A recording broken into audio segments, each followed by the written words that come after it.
Uh, uh, uh. You know, if you arrive at the apex and he sounds like that, you need to walk away. That's like the way an accountant sounds. He's just like, this is numbers. This is numbers to me, babe. All right. So, with that being said, the I think I started the stream before the thing actually edited, so it's probably not Um, accurate information on some of you guys' things, but I'm gonna start this anyway because I can't stop it now.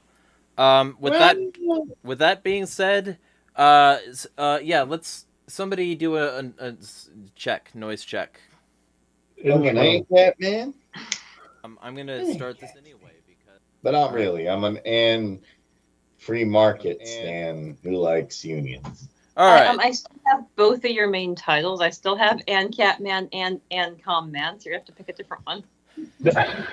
So I'm the union. Those are I'm the still union mine. boss. so If you use them, I'm going to sue you for trademark infringement. the general I'm a thing. union boss. I can unionize and defeat you.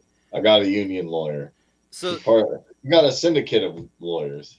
the general thing we'll be discussing today, because I want to get into some theory stuff, absolutely. But the general stuff we'll be discussing today is Trump, Agenda 47, Project 2025, because that's definitely real now that he's officially appointing Stephen Miller. And, like, first off, let me just. Hey, all of you motherfuckers who had a problem with me saying Project 2025 was real and wanted to claim that I'm just some woke liberal, blah, blah, blah, can go fuck yourselves. I just figured I'd start this stream off strong because the idea that all this stuff that gives Trump whatever he wants is something that he was totally not going to do is bullshit, bitch ass motherfucking shit, and I hate you. So I thought it was overblown too, so I guess that includes me. Well, see, but here's the thing. Like, at least you were willing to entertain the concept and be on a stream. But now, You mean more like 10 streams? yeah, right? Like That 80 was like a streams. lot. That was a long series of streams. I'll say this though. I mean, like, regardless of it's Miller time or not, like, I still have a lot. Yeah, there's a couple things that are good. Getting rid of the Department of Education, Is that concealed carry. is it really? Okay. Let me just briefly ask. Is it a good thing to get rid of the Department of Education if you're replacing it with whatever Trump wants to tell people is true? I'm not Well, convinced. I would If get rid you of replace it. it with nothing, yes. If you replace it with something else, then no. Because that's the problem. Republicans like to pull a bait and switch where they're like, I'm a libertarian. I'm going to get rid of this department. I'm like, are you? Yeah, we'll replace it with this. I'm like, no. So look, if he actually gets rid of the Department of Education, the concealed carry, that'd be nice. And some of the tax stuff would be good. But I do not agree, and I agree with Jack 100% on this. Tariffs are stupid. I don't like tariffs. I get in arguments all the time. There's also the fact that he is literally, and maybe not banning TikTok obviously would make sense because the whole, we're, and I can even say that I said this to Bill today, the whole we're spying on people or the CCP is spying on people through ByteDance doesn't really affect, get me mad because the NSA is doing it right now. Hi NSA Well, and the CIA. I Hi don't CIA. I don't like either of them doing it. So my thing is like I'm not gonna especially hate one or the other, but I'm also not gonna be like, yeah, you know what? I already got a cock in me. You might as well DP. Well, no, I just don't want to ban TikTok. I actually see a point with TikTok um in the entrepreneurial sphere. That being Well, said, all of his appointments so far have been neo clowns. And like I said, it's neo clown season. Stephanie, um, this Michael Waltz guy, the Fox guy, like looking at all these people. I think he's trying to get Tom Cotton, Marco Rubio. All these people are like big, big war hawks. Keith Preston today posted uh, an article that literally said all of Trump's, yeah, okay, he didn't. It's kind of funny. People like kick out Haley, kick out Pompeo. He's like, yeah, would do that. And then, okay, that doesn't really mean anything to me because all he did was take people like Pompeo and Nikki Haley. It's not the same people, obviously, and those people are not like It might as well be, though. Is there really a difference between neocons? Not really, but the problem is he basically appointed, as far as I'm concerned, he said I'm not going to appoint these neocons, and then he put a bunch of other neocons in here. I can actually pull up the article, but he got Republican Congressman Mike Waltz as the National Security Advisor, Ultra Hawk, and that position was held by John Bolton. So I don't yeah, okay, he insulted John Bolton, but then he gets Waltz, gets another warmonger. Journalist Michael Tracy, he's all about, hawkishness, Ukraine and all that type of stuff, getting involved in that type of, thing. And I expect to see a lot of China hawk stuff too, not just Middle East stuff. Also, Elsie Stefanik, however you say that. Stefanik. Not a fan at all. Then he's trying to get Marco Rubio. I'm almost sure. And then it's rumored he's looking at, Mike Rogers. So this is my list. Brian Hook. So yeah. This is my list. We got Susie Wiles from Pfizer. We got Scott. Yeah. We got Scott Bessent from Soros. We got Marco Rubio from piece of shit. Hawk Brian Hook. We got Stephen Miller, Project 2025. We got Zionist Elise Stefanik, AFPAC, America First PAC, the Nazi convention led by Nick Fuentes, Tom Homan to control the border. Makan Del Rahim, and military-industrial Mike Waltz. And also recently we got Mike Huckabee, and I believe John Ponte saw some updates recently. Pete Hegseth. What? For the Pete Hegseth for Secretary of Defense. That sounds like a disease, by the way, Hegseths. Yeah. But yeah, like the whole thing here, they're literally just ramping up for power consolidation.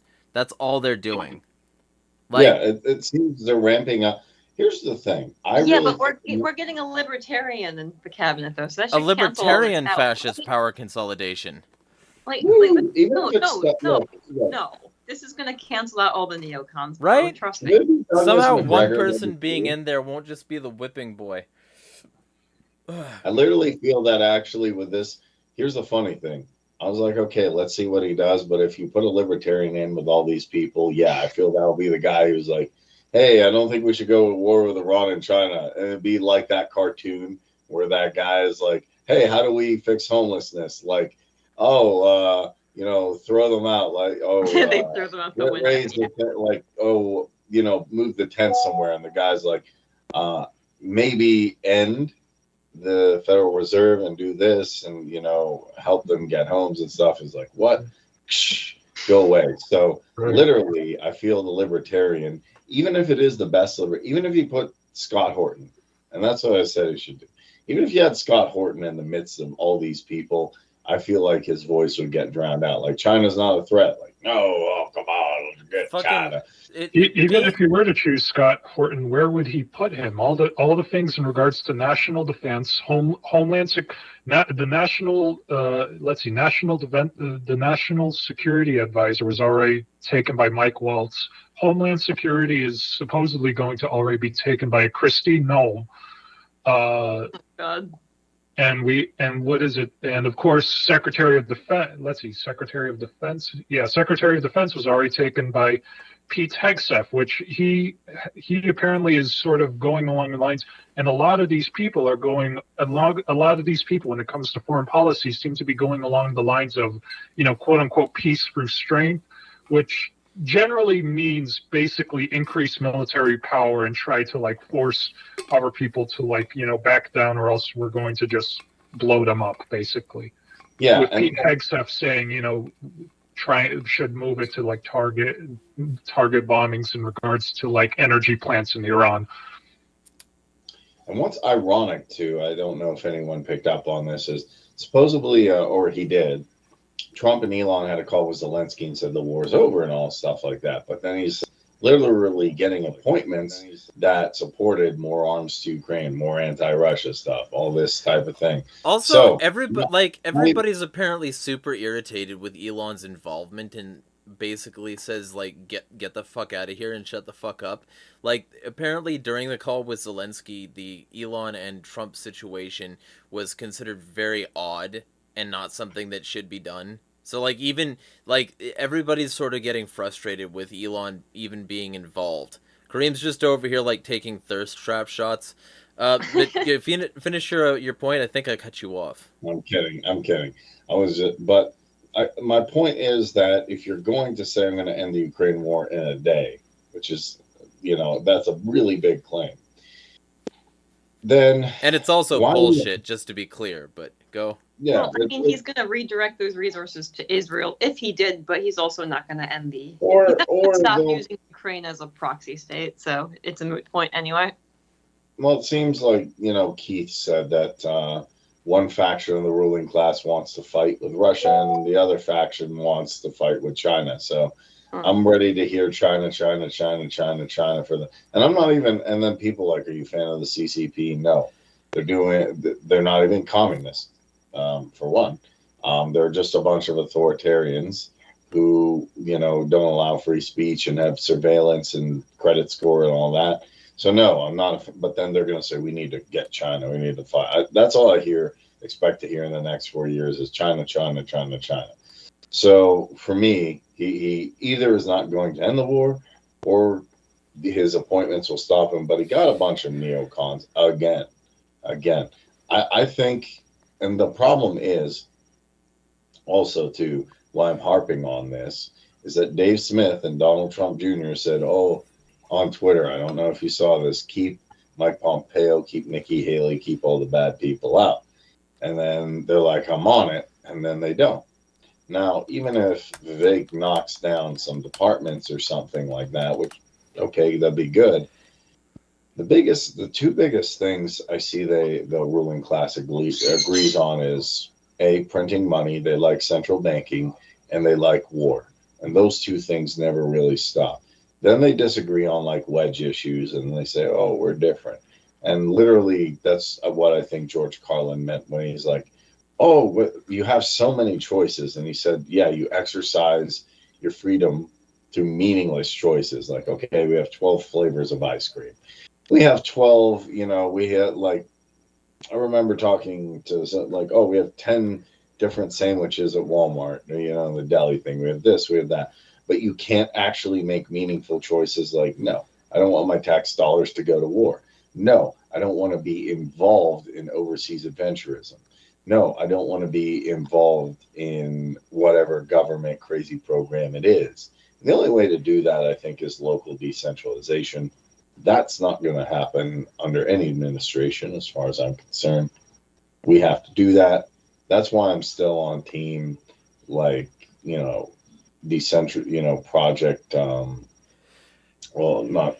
It's always funny when they call it Project Decentralized Revolution when it was never decentralized or a revolution or a project. It was supposed to be. It was supposed to be empowering people at the local level. Yes, but did it? Why I like that project. We were behind it when that was actually. What an interesting way to empower people at the local level by supporting Mr. Trump as for the presidential pick, instead of like the actual presidential nominee that was voted in, even if the presidential nominee had some like issues. Yeah, but this election's different, bro. Okay, we have to spell out our principles just this one time, bro. Yeah, this election is different. It's between two different flavors of shit, and one of the flavors of shit wants to mass deport immigrants, wants to wants to repeal laws that help to protect victims of sexual abuse within colleges, repealing like Title IX amendments, or what is it? I'm sorry, I'm losing my train of thought. Because I've written a bit about it. There's an article, if you want to look up on Medium, the Liberty Century's page for Medium. We wrote an article in regards to the Republican National Committee's platform, which Trump adopted as his platform. Part of it would be in repealing certain Title IX protections for victims of sexual abuse in schools that were added by the Biden administration. Because why was that? Because part of it was adding protections for trans people. Also, I need to read through that because there was some of the it led to some questionable outcomes. But anyway, what I was going to say is one of those flavors of shit teams promised us a libertarian in the cabinet, though, so it's totally different this time. Like this time we have influence. Yeah, I promised libertarian in the cabinet, but so far from all of the picks that have been voiced, no one has actually appeared to A, either be like someone who's part of the Libertarian Party, or B, someone who would technically be deemed a liberty Republican on the lines of Justin Amash. It's all either been like more like conservative, either they're a bit hawkish depending on certain policies, or if they're not as hawkish on certain policies, they're more for social control and all that in regards to immigration. Here's the thing, like, I know what he's going to do. Elon Musk has been for a long time tweeting and supporting libertarian shit. He even retweeted some Agorist Nexus stuff. He retweeted some Free Thought Project. He's been retweeting things as somewhat support. No, I don't care. The point is that, like, he's been a libertarian. Yeah, that's what Trump is going to say, even though he's a fucking... It was either going to be him or Vivek. I called that. Vivek, with Ramaswamy, I wouldn't be surprised if they decide to announce Ramaswamy, since the Young Americans for Liberty decided to have him as a speaker. Let's see, I believe actually they made like a recent thing, like they were sharing, Young Americans for Liberty, quoting Vivek Ramaswamy in one of their own events as a speaker. I'm guessing speaking in regards to the whole, Department of Government Efficiency, which, from what I understand, according to what was it? According to The Hill, let's see. Let me just quote something from The Hill in regards to the Department of Government Efficiency. Okay, Trump announced that Musk and Ramaswamy would lead an effort to slash government spending regulations, expected to conclude their work on July 4th, 2026. The effort would partner with the Office of Management and Budget, but would provide government guidance from quote, outside of government, unquote. So in regards to that, this department seems to be sort of outside. It's not necessarily a cabinet position, because at least from what it's reading from here, it's quote unquote providing guidance from outside of government.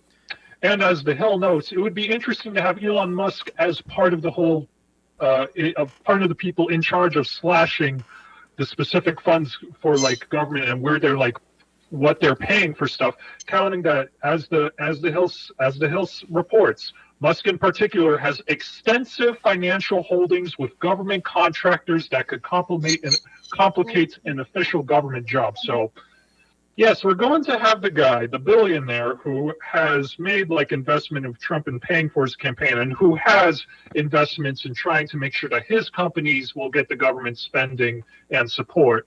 We're going to have him in charge of deciding which places get government funds and which places get slashed down. Ramaswamy, I'm not sure how much better he's going to be. I'd have to look more into how his business is, because he is also, along with Musk, supposedly a technology entrepreneur. He's also so maybe he has certain interests in regards to that. Vivek is one of those interesting people in conservative circles, because he's also a Soros-connected pharma bro who wanted a COVID vaccine database. That, and we're just gonna pretend we did not hear that, because that goes against our narrative. And it's funny you say pretend we didn't hear that, because he literally tried to pay a wiki editor to take the information down, and it didn't work. Oh god, yep. He's like, he came up to that, bellied up to that trough and was like, yeah, hey, homie, here's a few bits. You want to fucking take that shit down? And the guy's like, nope. Well, it's interesting to me because Elon being part, people don't think about this. People are like, ooh, Doge. First of all, you created another government department to get rid of government departments. Right. And that's a good point, you know, Jack made. Now, on top of this, who gets, I think I looked at it. Someone actually posted this. Musk has got, and feel free to, probably billions upon millions of dollars in subsidies. I don't know the exact number. Oh, from the yeah. federal government. So it's not like he's state. He's a crony capitalist in every sense of. Yeah, that is not in dispute. I don't think to anyone who's intellectually honest. Like the Albert Pike thing. When people need a hero, we shall supply him.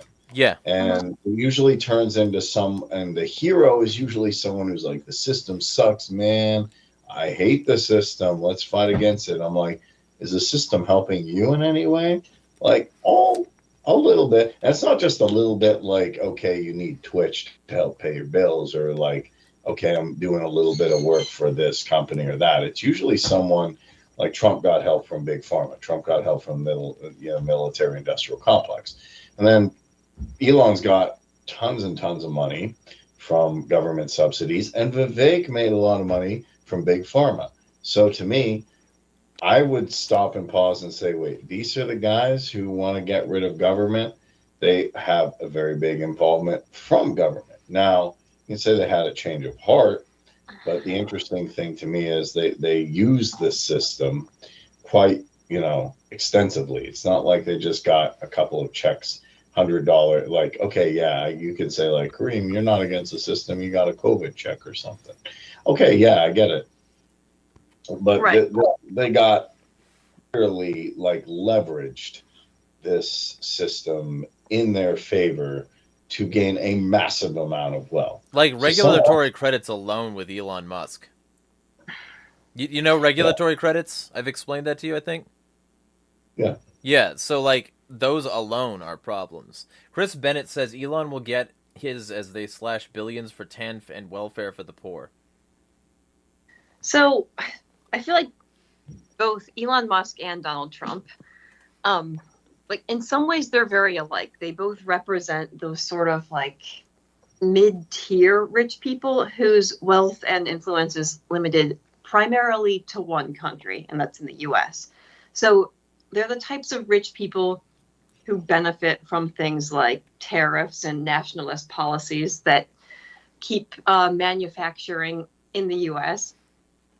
And as a result, they push things like right-wing populist policies because those are beneficial to them. Right. This is in contrast to the like ultra trillionaire rich whose power, spans multiple countries.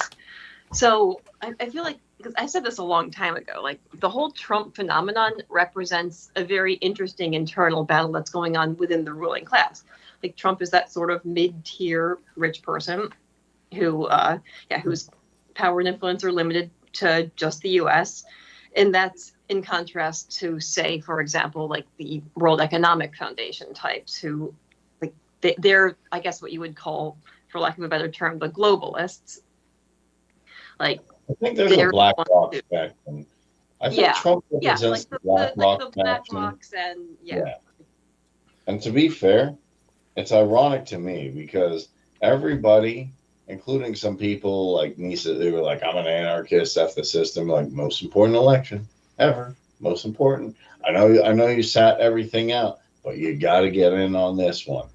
But it's ironic to me that the person who I would say can call more shots than the president, because they have 10 times more wealth in holdings, you could effectively say they conquered the world, because if you're using anything right now, it probably came from one of their companies. Like when George Carlin said they own everything, BlackRock, State Street, and Vanguard own everything. They literally own everything. And Larry Fink said, I don't care. I don't care. This isn't the vote mostly. Well, That's ironic. Someone Right. No. To them, it does not necessarily matter who wins. Or at least that's generally the case. Like with most elections, you'll have you'll have Team Red, Wall Street backed Wall Street backed war criminal versus Team Blue, Wall Street backed war criminal. It doesn't ultimately matter which one gets elected. Like the past few election cycles have been weird because it's been slightly different. It has been that sort of nationalist, right-wing populist type who wants to implement nationalist policies such as tariffs in order to benefit themselves versus the more globalist elites. To be clear, though, BlackRock, Vanguard, and State Street don't quote-unquote own everything. What they have is index fund shares of those things, but none of them are controlling shares, with very few exceptions. So, just to be clear, they control an outsized influence in global markets, but they don't own everything. That is sort of a misnomer in terms of finance, and I want to be clear about that. Not literally everything, yeah. But they have a lot of influence. And the other half of it is, so Musk has been testing the waters to see if the proles will accept bullshit.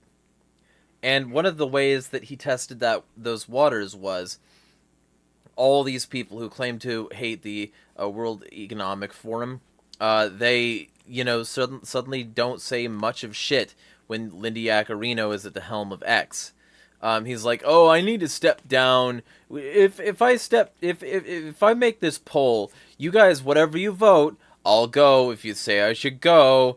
And then he went, but he's still not gone. He still actually owns the company. He's just not CEO. And he's CTO still, so he gets to decide how things operate. And he's the company owner still, so he gets to decide how that operates anyway.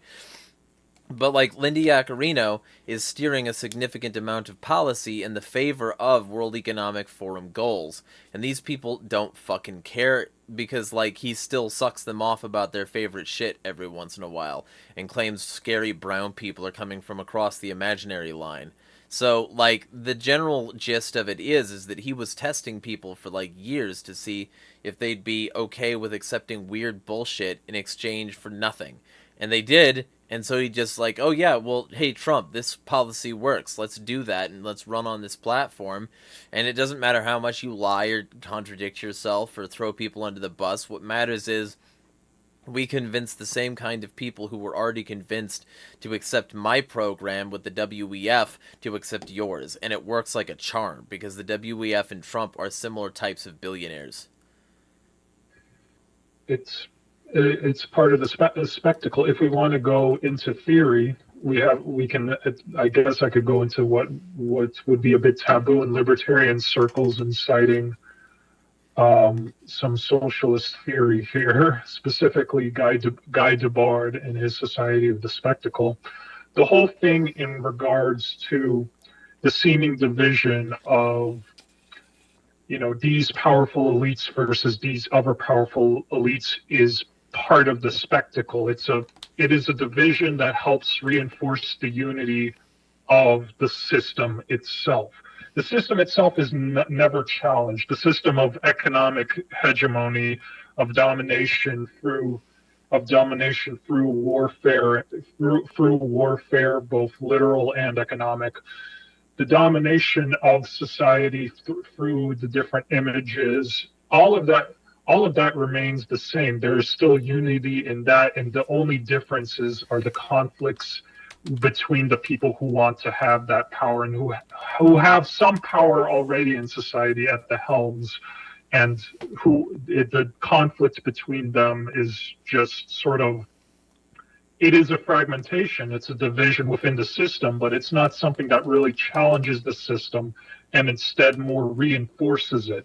It creates the unity through the division between the people in power, because that division helps recreate and reinforce the current system. Because if they're the ones in power that are doing the fighting and we're just here unable to do jack shit, it doesn't really do much to change the actual situation of what's happening. So when you got like Trump trying to put Elon Musk and Ramaswamy as the Department of Government Efficiency, which according to his announcement isn't even an actual department. That's according to Trump's announcement, it's not an actual department within the government. It's just an advising seat outside of the government. There's no actual power that's really given to the Department of Government Efficiency. So when you have these people like that are, these billionaires, these millionaires, Trump coming into power, wanting to fight against, China, or fighting against fucking, fighting, I guess it's mainly been fucking China. Right. Trying to fight against these kinds of forces, or if they're trying to fight against the fucking immigrants and all that. It's all bullshit. It's all spectacle. It's all a spectacle. It's all media image in order to reinforce the current system of domination and just turn it towards their preferred their preferred way of governing this fucking dystopia, rather than other people's, like the more like liberal or globalist, whatever the fuck you want to call them, their way of steering it into their preferred fucking dystopia. It's all dystopia all the way down. It's all like systems of domination all the way down. It's just the leaders trying to fight it. It's just the leaders of this system of domination trying to fight over who has reigns over certain sectors of this system. Or like, right. go. Okay, sorry. No, go. I've talked a lot. No, I was going to say, like, okay, yeah. Either way, we all lose, and our lives probably are, I don't know, it's probably not going to make much difference for us, but like for a long time I bought into the idea that, oh yeah, it's all a show, like they're all the same, but no, that's way too simplistic an explanation. I think there are warring factions within the ruling class, and this is over the past decade or so, this has gotten more intense, and it's kind of coming to a head now. So well, it'll be an interesting next few years, because, well, I don't know if you guys have noticed, but 2024 Trump feels a lot different than 2016 Trump. Yeah, worse. Possibly, yes. I don't know, we might not necessarily agree on why, but I think that's very likely the case. Because he's more serious and has less to lose. So now he's got, and I think he's got certain people backing him now when he didn't before. Like the 20 started in about 2015, if I recall correctly. Like, he was just this obnoxious reality TV con man who he got into politics, and he got involved in that stupid birther movement, and never understood what people saw in him, but people got really into him. So then he decided to do a presidential run as a publicity stunt. It was this stupid little bit he was doing. Okay, it was funny for maybe like 2 weeks, and then people got sick. Well, or so I thought, people got sick of it. But people were pissed enough at the establishment that they're like, yeah, I like this guy. He says it how it is, and blah, blah, blah. Like, the whole, like, it was like a joke that went on for way too long. And then next thing we know, he actually has the presidential nomination.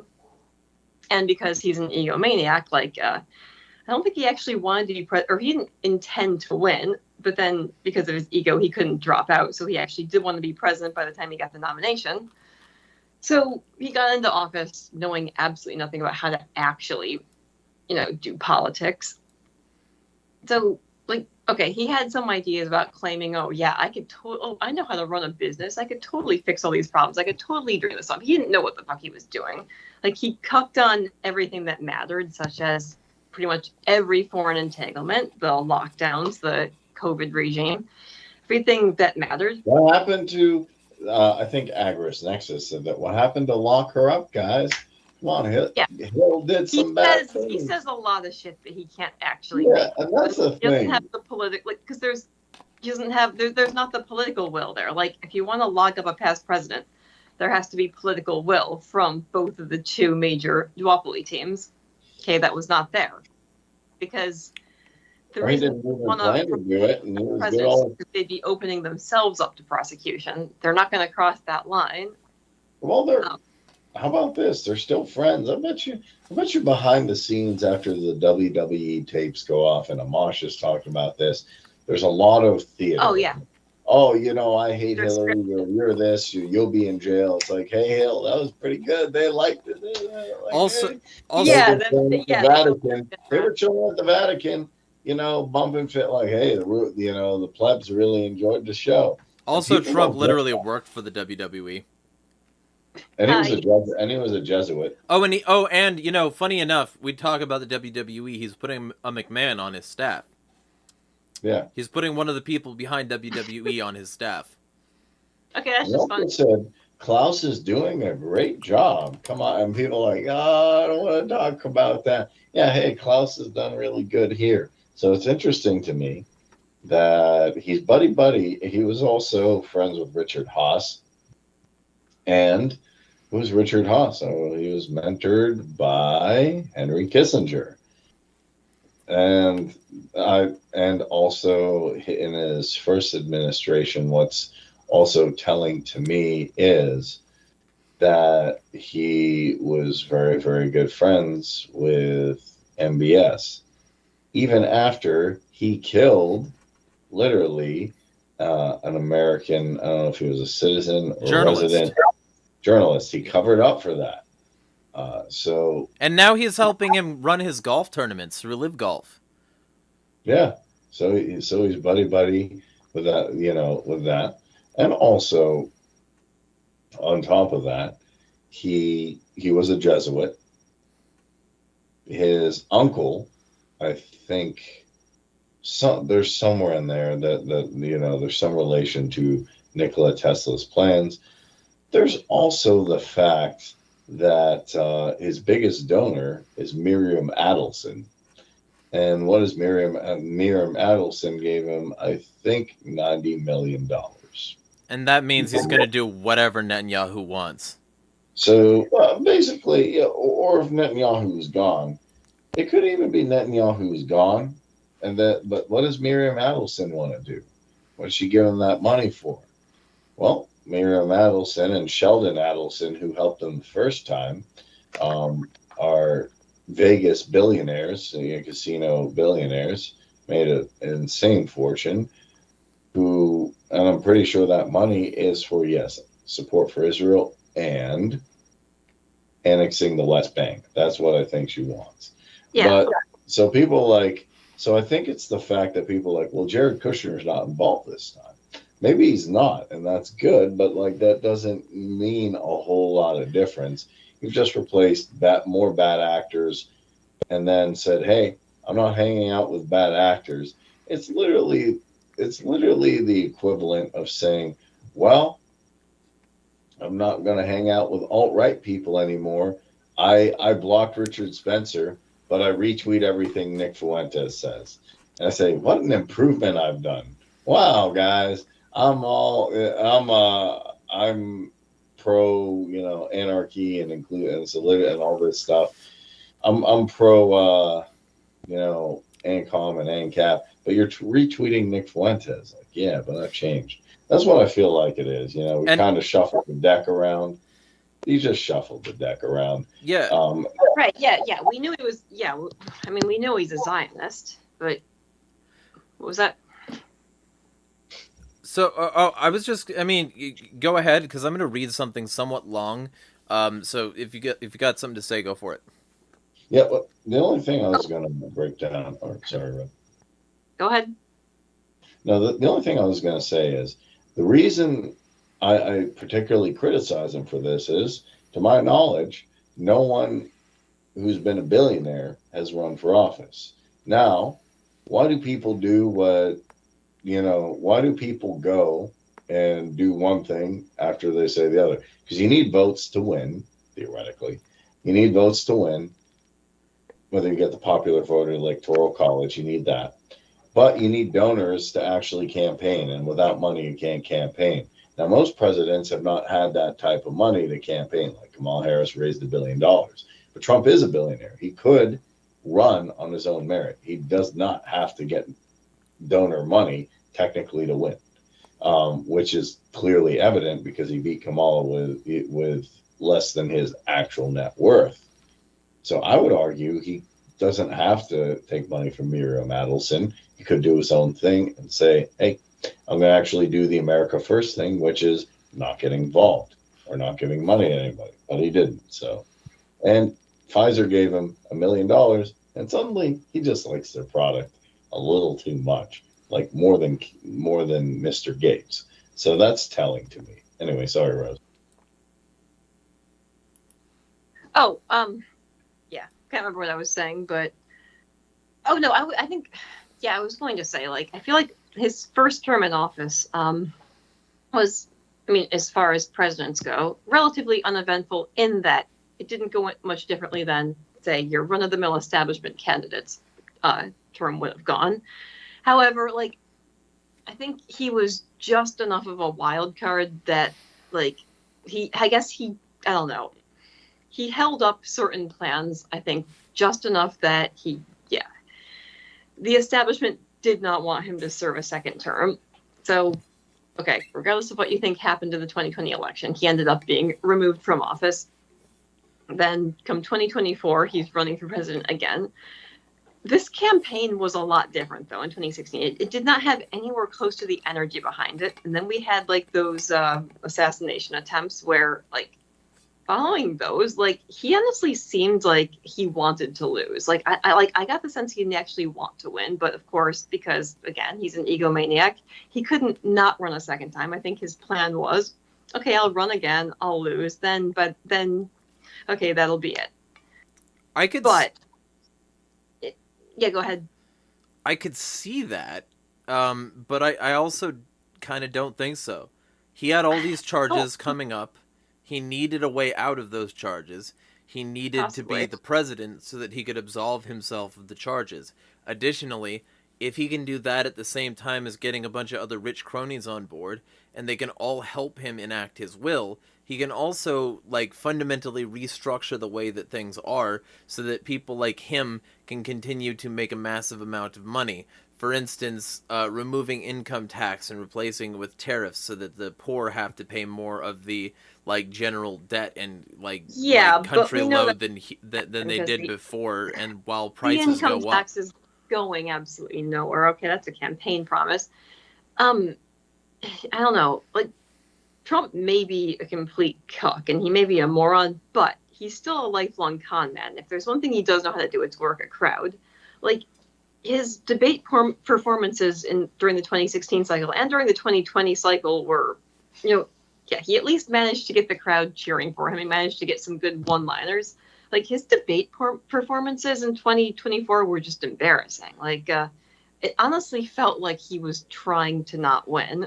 Or he didn't need anything more than what he had because he knew that his audience would carry the weight for him. Because ultimately, like, all he had to say is they're eating the cats, and it didn't matter that he had the proof or not. He could spread that, and people would automatically spam that everywhere, regardless of whether or not it was true. He didn't need a debate. The people were going to debate on his behalf well enough. That's possible. What happened, though, like, okay, the final couple weeks before the election, all of a sudden his campaign started, like, suddenly there was all this energy behind it again. Well, that's where Elon Musk comes in. Suddenly, like, Elon Musk starts getting heavily involved. Like, I think that, he now has an alliance with some of these wannabe nationalist technocrats. In contrast to the globalist technocrats, we have, technocrats like Elon Musk. Although Elon Musk pulls the nationalist thing, but then he allies with Linda Yaccarino. He supports the NASA end of SpaceX and doesn't just completely disaffiliate, meaning he has to do things for things like NATO and provide internet with Starlink to Ukraine. Like, he plays both sides of the field, and whichever is most convenient to his getting more power and profit at the time, that's what Elon Musk is going to say. He doesn't actually feel very strongly one way or the other. It's why one moment he'll boost white replacement Nazi bullshit, and the next he's, like, crying at the Wailing Wall. He doesn't actually give a shit. It's all fake. He's a fucking piece of shit who doesn't actually feel or think much. I think he wants to build his empire on Mars. And, if you want, you can get a brain chip. I don't think he's gonna force you to get the brain chip, but yeah, it'll be technically voluntary, but it'll give you all sorts of cool benefits in society. So eventually, it'll be more or less required. Fun fact: but, I watched this thing on a channel called. I guess the question is, who's it going to be worse to live under? An Elon Musk technocracy or like a WEF technocracy? They're the same thing. And then the other half of it is that like I watched this thing on a channel called Tesla Watch, and I was surprised because I normally avoid any channel like that because I don't like fucking Teslas or Elon Musk or anything like that. But what this channel had, it had a video on problems with the Neuralink, and I thought, a pro-Tesla channel criticizing Elon Musk technology? That's interesting. And apparently it was I watched it and I was very surprised. It's an actually really decent video, like problems with Neuralink, and also there's this competitor technology that doesn't stick any wires in your brain and it works better. And so Elon Musk allegedly works better. What? I think allegedly works better. I'm not sure about like how much. It performs better in tests. Okay, and the tests have been publicized? Yes. And what it is they cut a slice in your skull instead of a big hole, and that slice, you get this little piece of paddle that goes between the skull and your brain sac. I forget what it's called right now. Oh god, I should know this. Yeah. Yeah. Well, it's the membrane that goes around the brain to keep all the fucking shit in there. And then like they slip it between that, and it flatly lays on the brain and does everything that the Neuralink could with no intrusions. And that's better because first off, apparently Neuralinks are falling out. And like people are what? Yeah, go ahead. And people are having to get them like reattached and like more threads in more places, which is causing like brain damage. And like, so if Elon Musk was willing to like bite the bullet and like, kill his present technology rather than keeping on with the present technology when it's inefficient, then he would just switch to this other technology, maybe absorb that company even. But like, he's not doing that because he like has too big an ego, and also because it doesn't have as good of a write capability to the brain, which is part of one of the things he wanted. He wanted read write. He wanted it to be like the Matrix. He always has this like, I've got to be on like the cutting edge of the thing, even if that cuts me in half. Or if I keep on making like, fucking promises that it'll be done, full self-driving in 2016, 2017, on and on until now.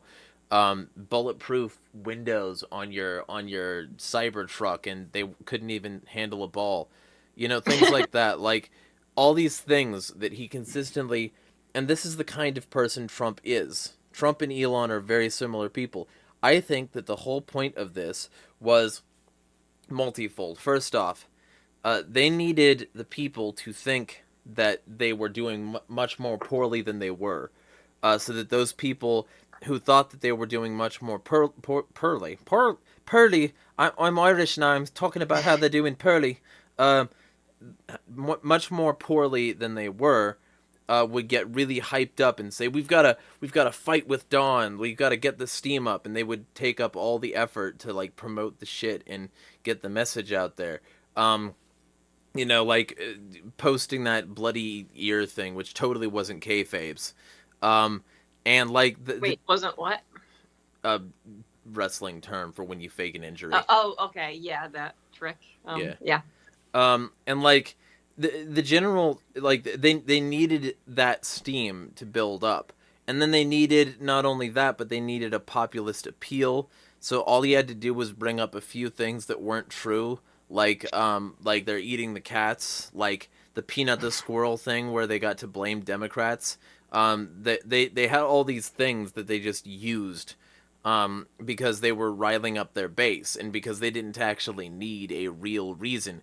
And all of this stuff... Trump mentioned Peanut the Squirrel, He did. Wait, seriously? At multiple rallies. Like, the general vibe is that, like, his people would exploit whatever. And they also did all these AI images, like trying to convince us that he was like saving the animals and whatever. Then he had the Trump rallies with Angela McArdle, the multi-million-dollar Trump rallies that like featured people like Skillet and all these bands and shit, and all this personality and fucking coalitioning with people like Jimmy Dore and Russell Brand and fucking Jordan Peterson and all these people coming to jack off about gods that they don't follow on stage. Like, all this stuff was part of the momentum. It wasn't so much that Trump needed to say shit. The more he said, the worse things got for him. So he realized that the best move was to step back, say only what minimally he needed to do to keep people riled up, and they would pick up all the slack. They would hold multi-million-dollar rallies for him, even if they worked the opposition party. They would, spread all this AI bullshit.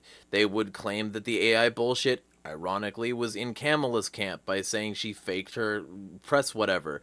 They would say the migrants are eating the cats. They would say anything that they're taking over an apartment complex in Aurora. No, they aren't. All this stuff that they just lied about. That's what he needed. He needed people to get with the program and then run it for him. It's demagoguery. It's the same kind of thing that's happened 800 million other times. It's like you've got this giant leader who all he needs to do is poke people in the right direction and they'll do it for him. He doesn't need to do shit. So I think when he was lower energy this year, it's because he had to be in order to get it to be this way. Ultimately, it made it easier for him. It made it easier for him to do what he did, because all he had to do is say a few things to get people riled up and they would do everything else for him. And he was probably legally advised to say less too, because he's involved in 800,000 litigations. That's what he needed to do. He needed to say less, step back, and let his demagogic work do the talking for him. It's possible, but the past election seemed close enough that, it seemed like a risky strategy. Okay, so what do you think of the general reaction to the election outcome? Because I don't know, things seem very quiet. This is in contrast to 2016 when there was all this people freaking out, claiming that there was Russian collusion or whatever. Everything seems very quiet, which... Well, for one, Philip DeFranco and Jon Stewart, both pseudo-liberal kinds of people, both with really kind of normie audiences, they both noticed basically what amounts to a blue anon kind of thing. Where these people are acting like now it's really the election is veered in the opposite direction, and our leaders are going to drop hints at any second that are going to confirm that Trump didn't actually win, or blah blah blah blah, and all this stuff. It's the same kinds of things as QAnon, but from Democrats. But... And that's going to happen every election. The team whose favorite candidate loses is going to claim that it was somehow illegitimate.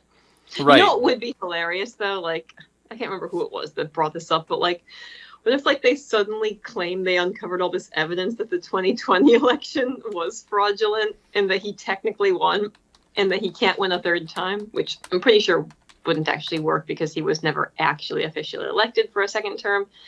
But it would be pretty funny if they tried that.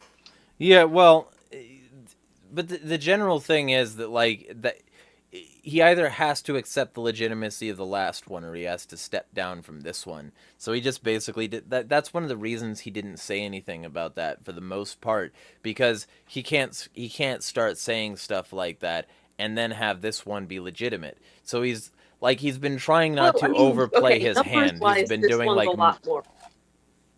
Numbers wise, this one's a lot more in line with the 2016, 2012, and 2008 ones, so I don't know why he would. Well, right, but before then, before he did that, before he won this one, assuming elections even work. Like the general gist of it is that he was avoiding that subject because that subject couldn't really be used again. He had to avoid that as a subject because if he was going to say vote for me for president, he couldn't say that you already voted me in like twice. Um, so he's been avoiding that subject as well. But like as to the general reaction, they've been also like there have been a huge amount of people like doing protests and demonstrations. There's been the 4B movement of like basically I'm not going to do jack shit for you dudes because you voted in Trump. Like from the female, it's like sex strikes. It's like withholding of everything, like that sort of thing. It's like great job. You're gonna lower your production rate. That's a good approach to having less numbers than you need. But anyway, the general gist of it is, um, the reaction has been strong, and I've been watching it happen.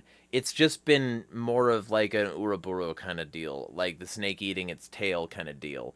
Because like the general gist of it is that Democrats have been saying everything Democrats did wrong.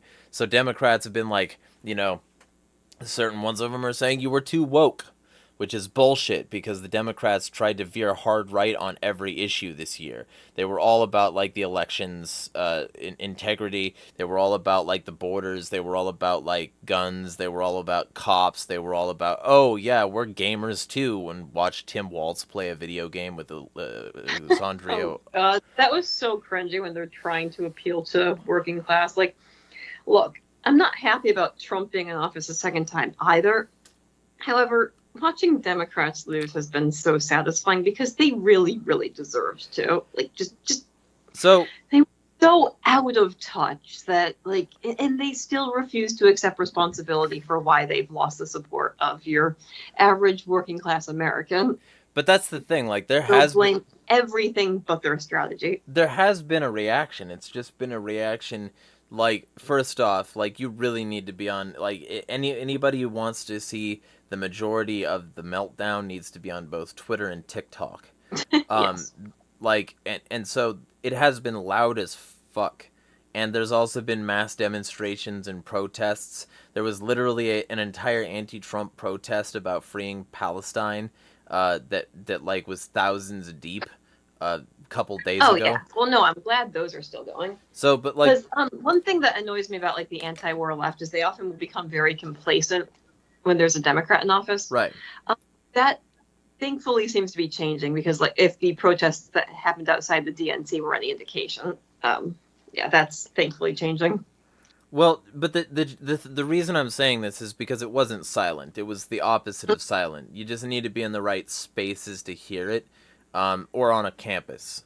And so maybe, but again, like I'm not seeing the same meltdown from like the mainstream establishment media that we saw last time, which that I find interesting. Well, the mainstream establishment media is less melting down, and they're more just trying to find people to blame, which is a shame because they shouldn't do that. They should do some self-reflection, but instead they're trying to say that, like for instance the wokes thing, they're trying to, suddenly a bunch of people are lashing out about pronouns, and some of them are lashing out about like, oh, Mexicans and Arabs because of Latino and like. Oh yeah, I mean tons of them are going mask off. We already knew these people were racist, but yeah. Well, to a certain extent, yeah. It's always interesting seeing shit libs go mask off because these are some of the most racist people you'll ever encounter. But like they love to treat like gender and ethnic minorities as their little projects. However, the moment one of them steps out of line, they just go completely mask off and show how much disdain they actually have for the people who they look down on. Yeah, well, first off, I just like a 3-part response. First off, I'll just say like I'm just saying it's been loud. It's just been loud sort of eating themselves. Like, what did we do wrong? Because the victory was a lot more decisive this time. That is if, again, this works. Which I have my doubts. I think this could all be theater. But, like, sure. The general gist, though. So, and then the second thing is, John, you've been quiet for a while. Do you have anything? In regards to the whole meltdown thing, I guess I don't really have too much to comment on. It just seems more like a general, yeah, like you said, it's a general reaction in regards to the election of these people, and we had similar meltdowns from the right when Biden was elected, and we had, of course, from the liberal left, we had those meltdowns in 2016. It's generally what's seeming to, at least, if it isn't that it's becoming more prominent, then it's simply that it's becoming more well known, and it was just always a thing, but I don't know exactly. The whole thing of the kind of meltdowns and this sort of like social whatchamacallit, I forget the term.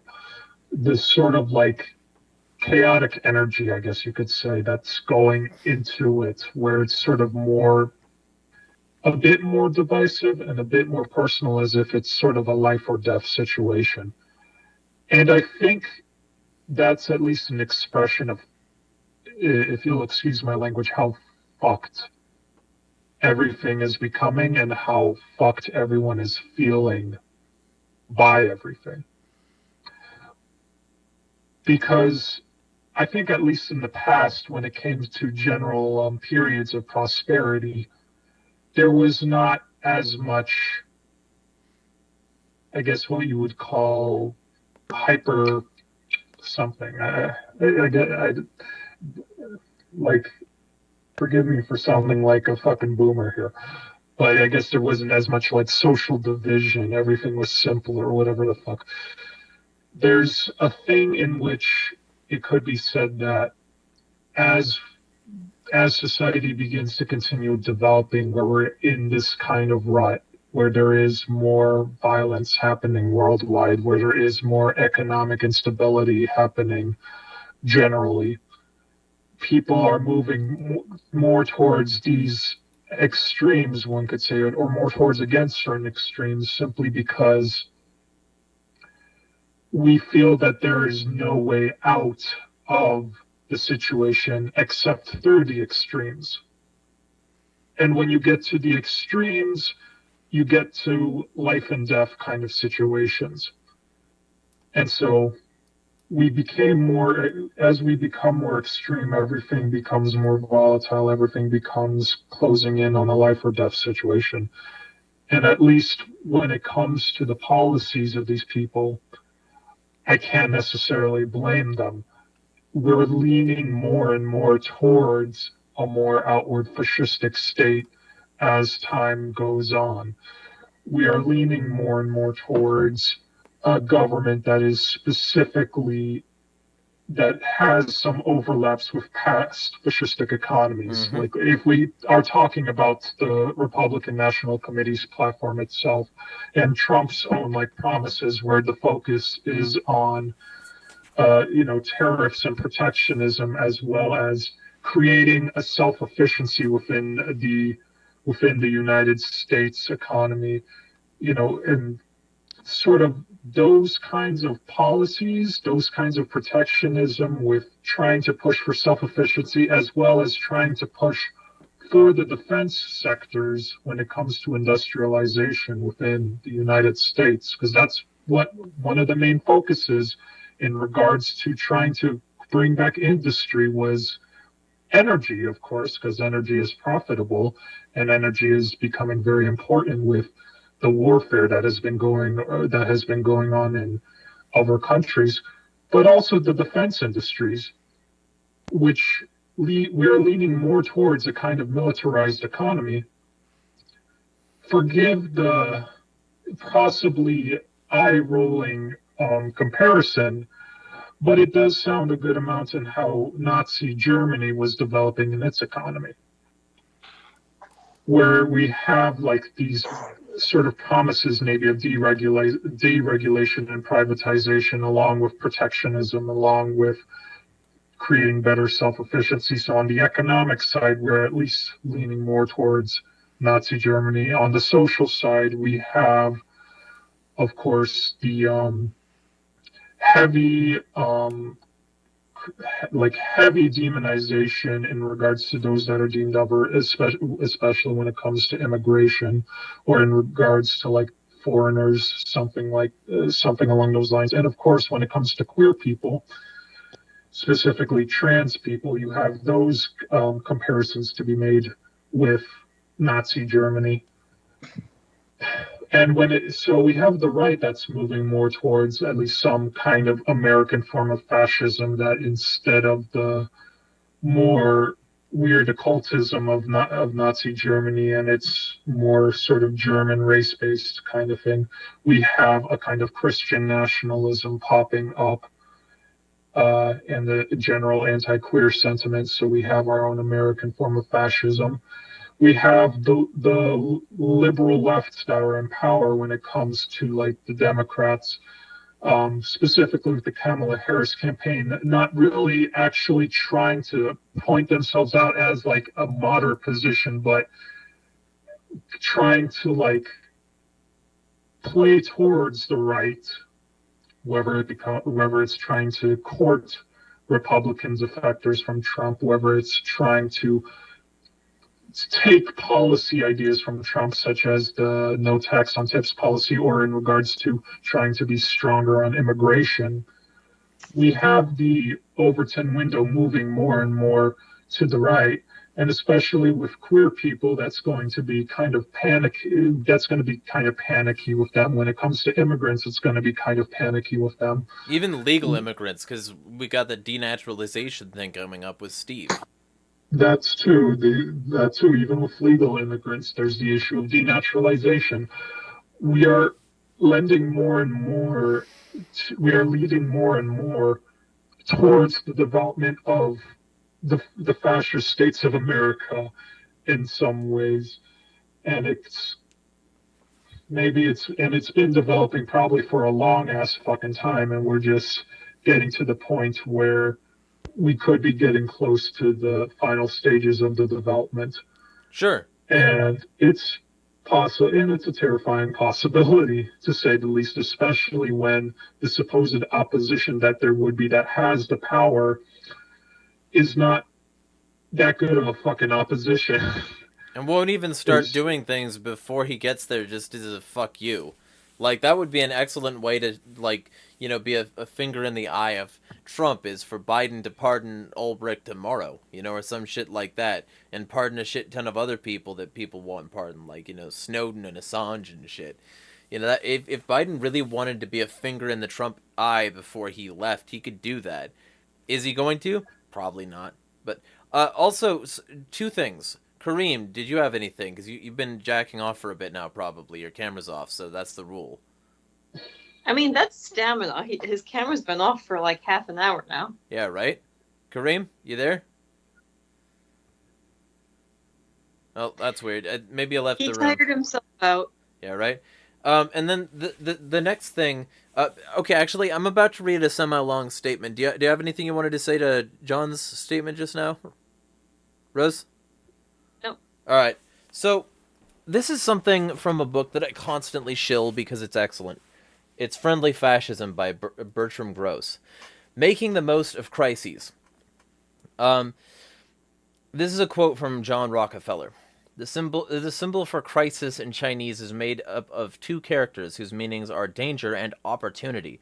To me, that precisely describes the present situation. The chapter starts by saying, a few years before his death, John Rockefeller III glimpsed, although through a glass darkly, the logic of capitalist response to crises. The Second American Revolution, he defined the crises of the 1960s and early 1970s as humanistic revolution based mainly on the black and student revolts, women's liberation, consumerism, environmentalism, and the yearnings for non-materialistic values. He saw these crises as an opportunity to develop a humanistic capitalism. If the establishment should repress these humanistic urges, he wrote, quote, the result could be chaos and anarchy, or it could be authoritarianism, either of a despotic mold or the friendly fascism described by urban affairs professor Bertram Gross. End quote. Before his book was completed, one of Rockefeller's consultants visited with me at Hunter College. We discussed tendencies toward friendly fascism, not humanistic capitalism. I made my case that friendly fascism would be a despotic order backed up by naked coercion, as well as sophisticated manipulation. Above all, I warned that the various crises in American society provided opportunities for establishment leaders to do things that would accelerate, often unintentionally, the tendencies toward a repressive corporate society. This warning was not reflected in Rockefeller's book. Wonder why. The better schools of business management train their students not merely to adapt to the stresses of corporate life, but to anticipate challenges before they materialize. The best ones stress the shaping of crises that may open up new horizons. In national politics, crisis management and crisis exploitation have become well-established modes of leadership. At the higher levels of transnational capitalism, therefore, it is only logical for many corporate and political leaders to respond to challenges by creative efforts to perfect their accumulation of capital and privilege. If you were a billionaire, a corporate overseer, or a top executive and dedicated entirely toward advancing your own interests and those of your family members and associates, how would you respond to specific crises of the kind outlined in the previous 3 chapters? If you were a behind-the-scenes advisor to one of the above, what would you propose? I can answer this question by simply observing the behavior, not the public pronouncements, of establishment notables as they try to make a virtue of necessity or enjoy the sweet adversity of other people's misfortunes. But one can get almost identical answers to putting oneself in their position. Performed as a mental exercise, however unpleasant, the logical result of this is a series of general recipes like the following. Responding to the side effects of success. Consider a certain amount of frustration as contributing to a stabilizing cynicism and apathy. Nonetheless, tone down overly high aspirations, especially among the lower levels of the establishment. In turn, provide for tighter integration and higher expectations at the establishment's top levels. Publicly lament restlessness, family breakdown, alienation, and other forms of social fragmentation, but recognize that these powerful tendencies deepen the apathy that represents mass consent to governance by the establishment's upper levels. Remedy any resulting absenteeism, turnover, and low productivity with human relations programs conveying a sense of employee participation. Resist regulations that shift to the polluters and makers the cost of anti-pollution and consumer protection measures. Instead, use pressures for protecting people and nature as an excuse for higher prices and more public subsidy. Respond to crime and corruption by expanding the law and order drives against street-level and mid-level lawbreaking. Direct attention away from the crimes of corporate and government elites. Sanitize these activities by legislative and judicial action, exempting the elites from scrutiny and prosecution. If necessary, substitute coercion and new forms of authoritarianism for declining public confidence in the authority of leaders, institutions, and doctrines. Responding to the challenge of a shrinking capitalist world. Try to prevent formation of new socialist or communist regimes. Overthrow those that are formed, and do profitable business with those that cannot be overthrown.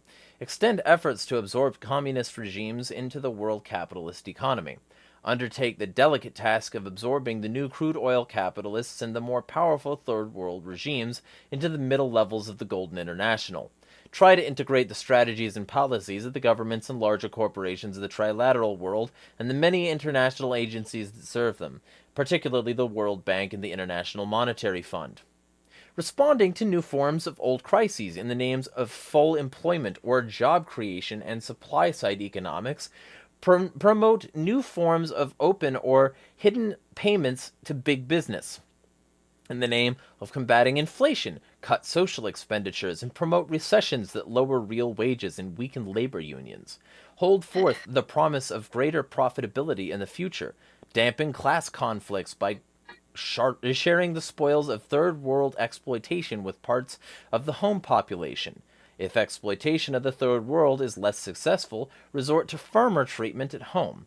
In either case, divide and conquer by co-opting the leaders of potential opposition and nurturing class fragmentation and ethnic conflicts.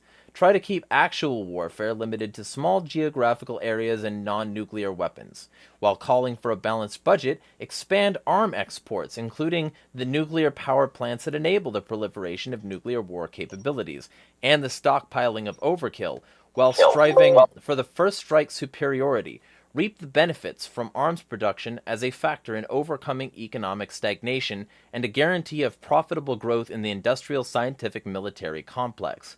Seek larger armed forces, draft registration, and conscription as instruments of military intervention, relief of unemployment, and promotion of militarist discipline in society.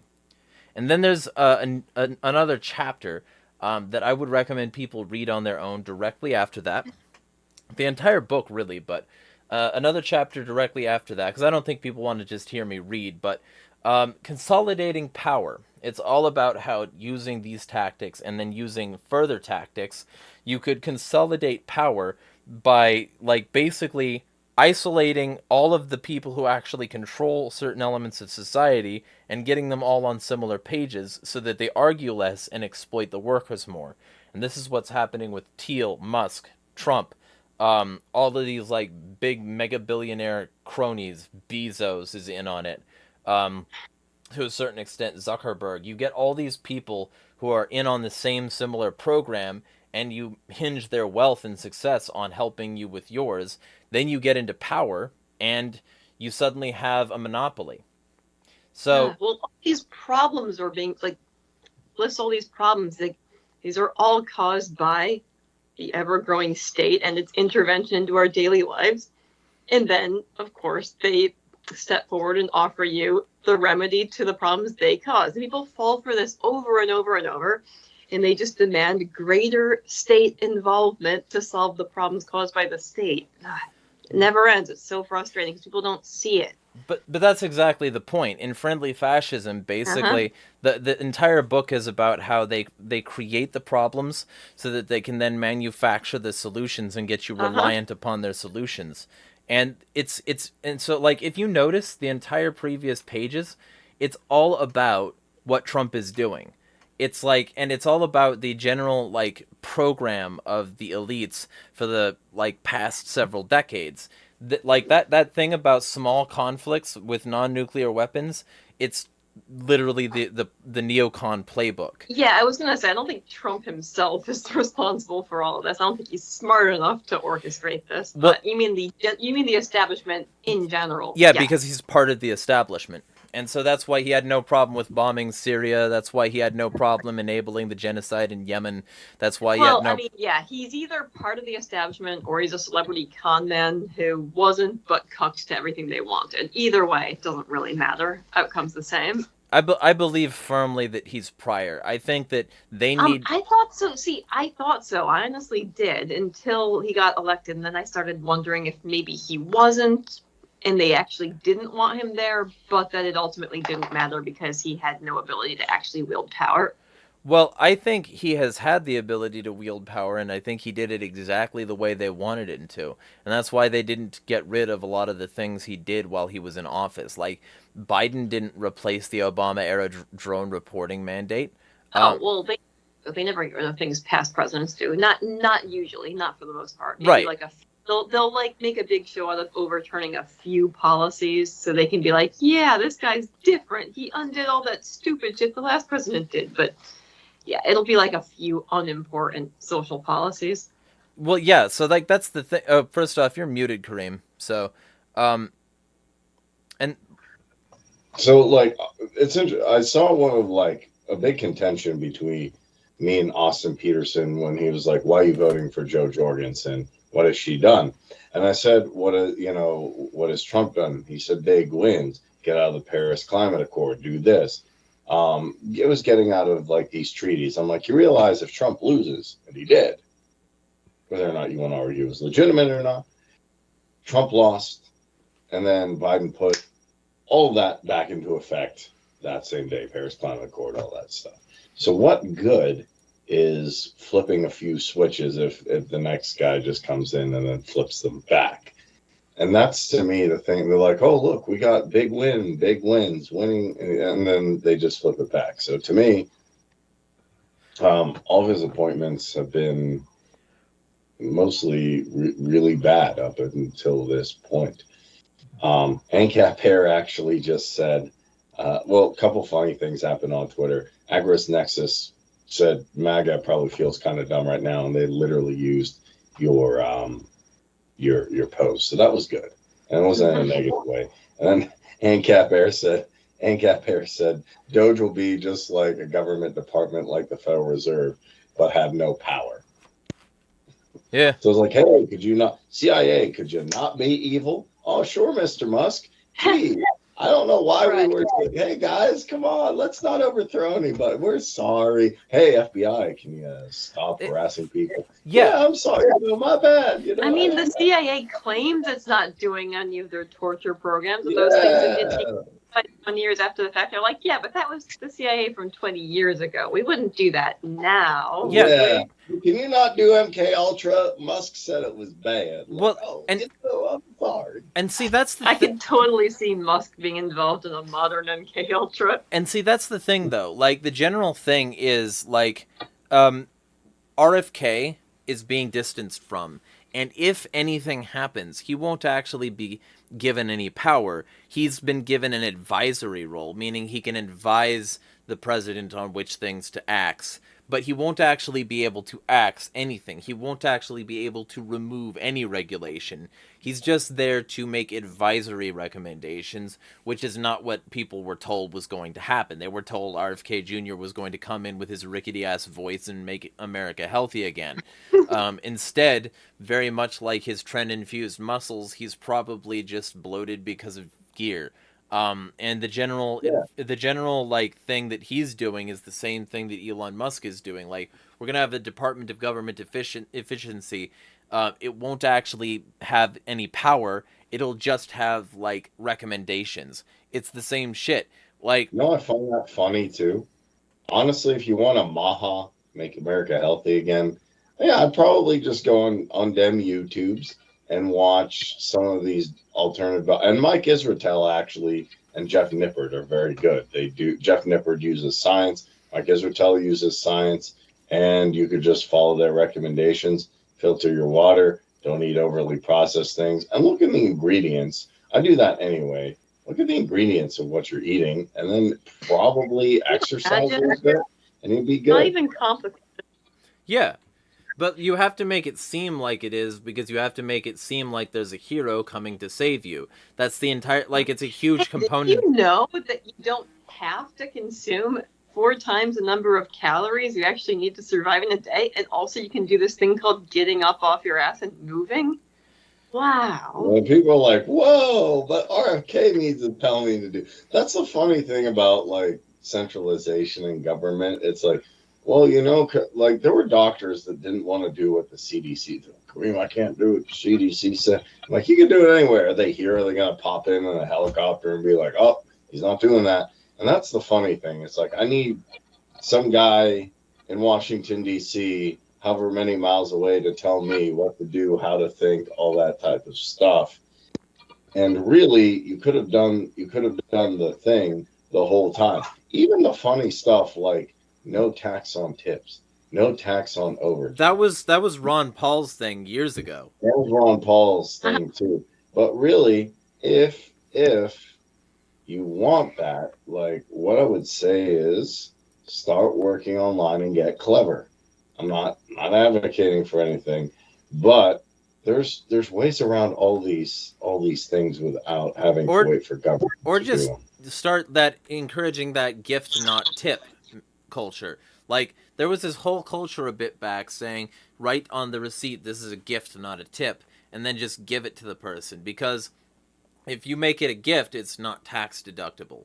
And if it's like, because if it's a small gift, it doesn't qualify as income, any more than somebody giving their kid like $40 would be an income increase.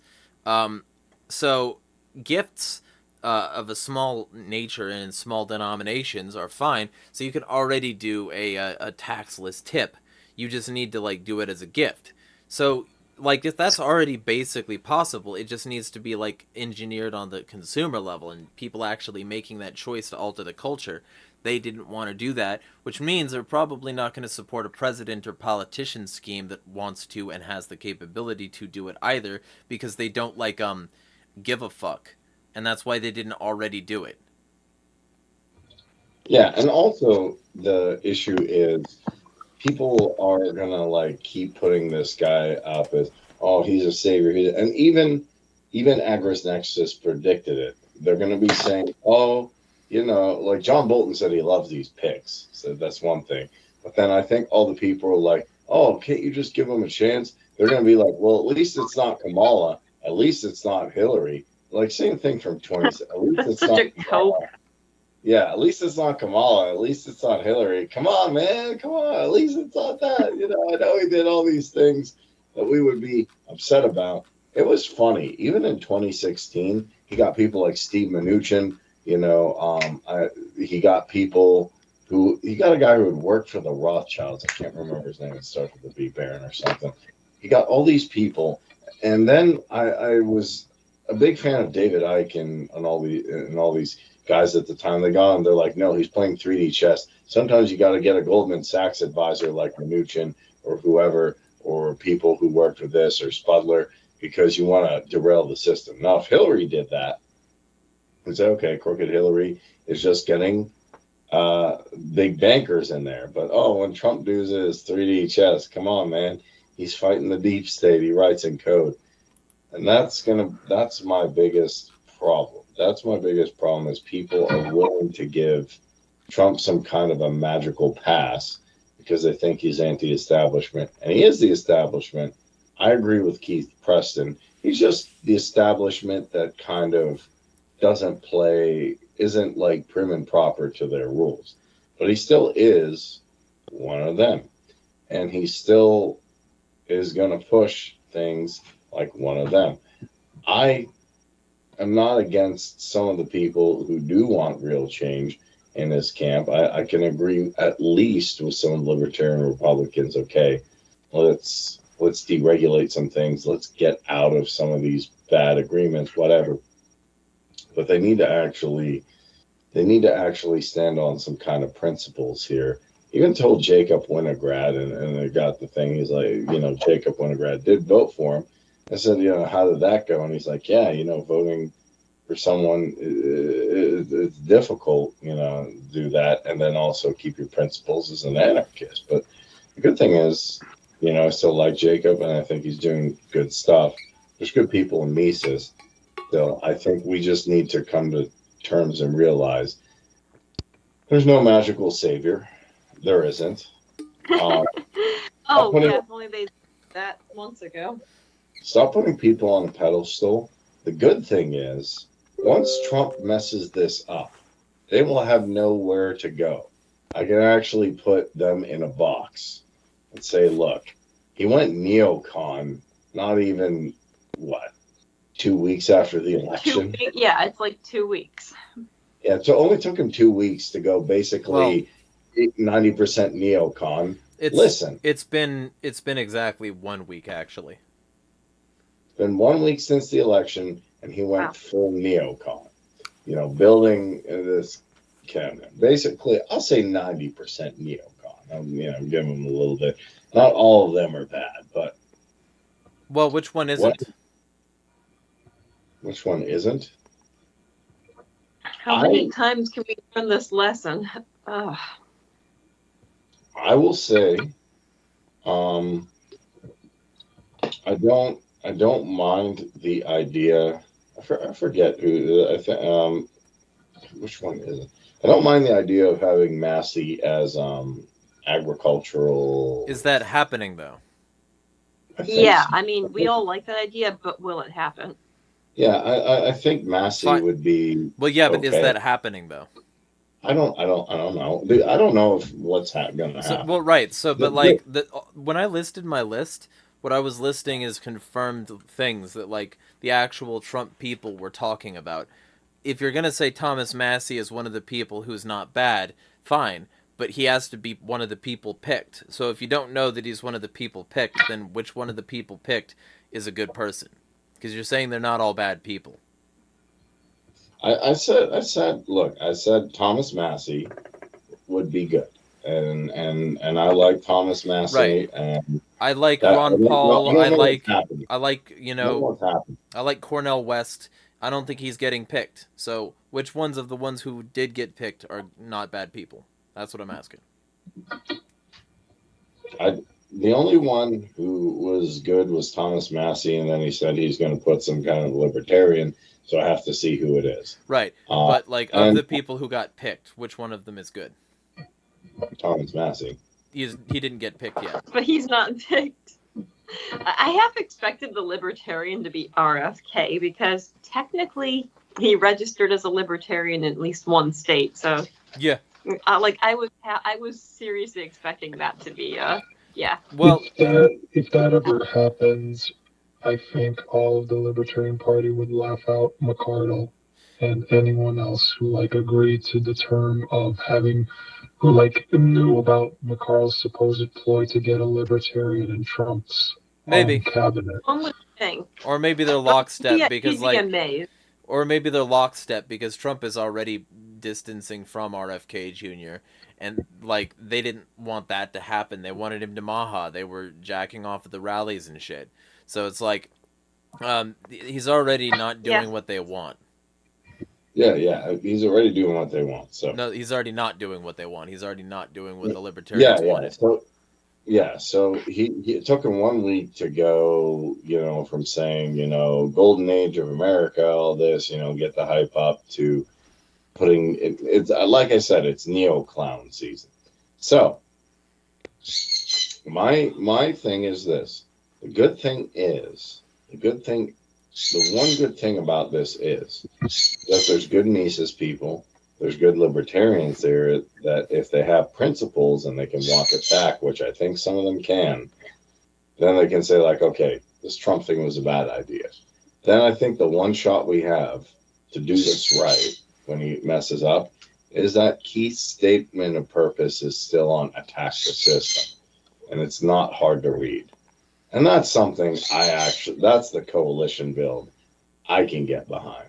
So if you want to build a unity thing, well, I think we can. As long as people stop yelling at me for my private property, or my capitalism, or my communism, or my personal property, or fighting over dumb things like, you said this, theory on this particular thing is this, or whatever it is, then we can actually build a unity thing. I'd actually say the biggest thing is if we can stop arguing over this. Well, I'm an ANCOM and you said this, or I'm an ANCAP and you said this, and we got to fight over economics. It's dumb. If we can stop that, I think we build a real unity government. Well, and potentially, but also there's no reason to build a unity government with ANCAPs and ANCOMs because the AN part is like, but like the general thing. So that's something that we should have a conversation on someday.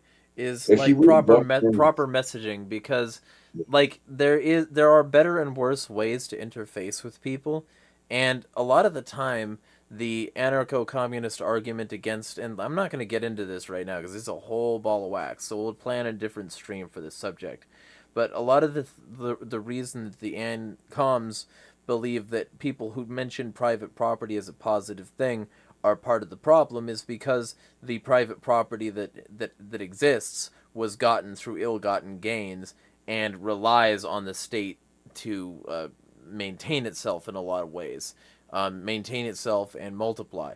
And the reason a lot of ANCAPs get concerned about that particular statement is because they get concerned that you're going to come in their house and steal their toothbrush, but that's typically not going to happen. It's like the general thing is that like people are fed these strawman versions of each other's positions, and the best way to cut through that strawman isn't to say that's not what I believe, because anybody who actually studies their philosophy probably would know that. The way to do it is to pick better words and to pick better ways of approaching people that are less likely to cause strife. So how many people actually study their own philosophy, though, let alone the opposing sides? That's accurate, but at the same time, with that mentality, like, we still need to do better on our own if we want to set that example. So, Yep. Liberimer says gift tax doesn't kick in until 17K USD and is paid by the giver, not the recipient. Yeah, and so you can just keep on giving gifts to a given person up until that limit. So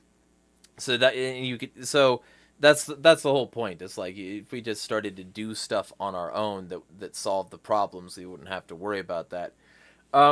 So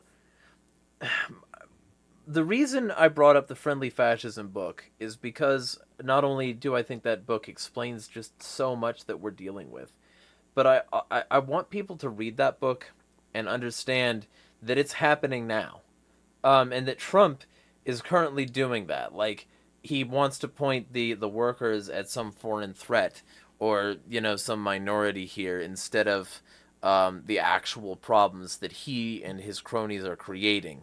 It's textbook, literally. Like, this is the textbook that y'all should read. Yeah, that's your standard nationalist capitalist. Yeah. And so, like, and then the next chapter is about consolidating power. And it's, like, literally what he's doing. And he did it. He has Senate. He has House. He has presidency. He has press. He has everything he needs to run a full right-wing government that will fuck us into the dirt. He has the most Republican government since Reagan. And Reagan was a piece of shit. So, anybody who thinks that, like, that he can't do what he needs to do now, that he's somehow hamstrung, is, like, coping and lying. At this point, Trump is very specifically in control. He is at the driver's seat. And the red, like, is going to control things for a while. We have, like, basically the groundwork for hyper-capitalism with no room for, like, seconds. And so he's going to keep up the wars in Israel. Like, that's one of the things. Like, people say no new wars under Trump. How many new wars? And I'm asking... Zion, yeah, he's gonna give Israel everything they want. Yeah, and, like, here's a question. And I need everybody to answer me seriously. He didn't start any new official ones, but he escalated all the ones from the Obama years. So, here's a question, and I need everybody to answer me seriously. Which new wars has Biden started? Yeah, he didn't start new ones either. No. Well, I guess people are going to argue Ukraine and No. Gaza. Okay.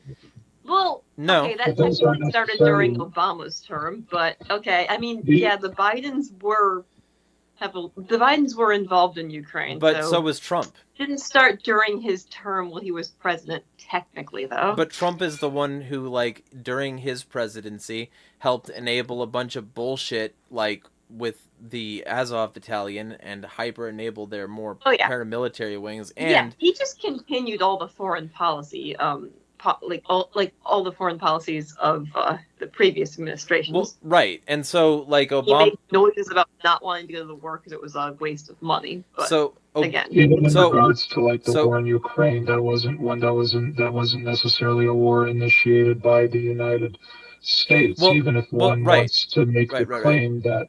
But, like, we set the stage for it. Technically Russia started it. But the U.S. set the stage for it. That's the thing. Even if we were to say that the U.S. set the stage for it, we can say that for almost every kind of foreign war happening in a foreign country. Whatever, like, especially in regards to the European region, or like in regards to the region of Europe, or in regards to the Middle East. Right. The United States has had its hand in every foreign conflict. Doesn't matter if it had its hand when Trump was president, it had its hand when Biden was president, had its hand when Obama, had its hand when Clinton, had its hand when the Bushes. But all of them. The whole point that I'm trying to make here is, like, people are going to ask a question when you start saying things like that. They're going to ask, like, how did Trump exacerbate things? Give us a concrete example. And the concrete example is he was trying to press for Burisma ties and, like, other business ties to the Biden family so that he could hold that against them and prevent competition. And to be fair, there were some ties there.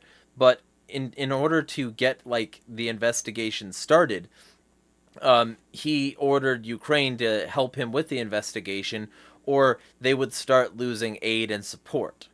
And so he started to make anti-Ukraine moves and started to seem like he was schmoozing with Putin, which helped embolden Putin.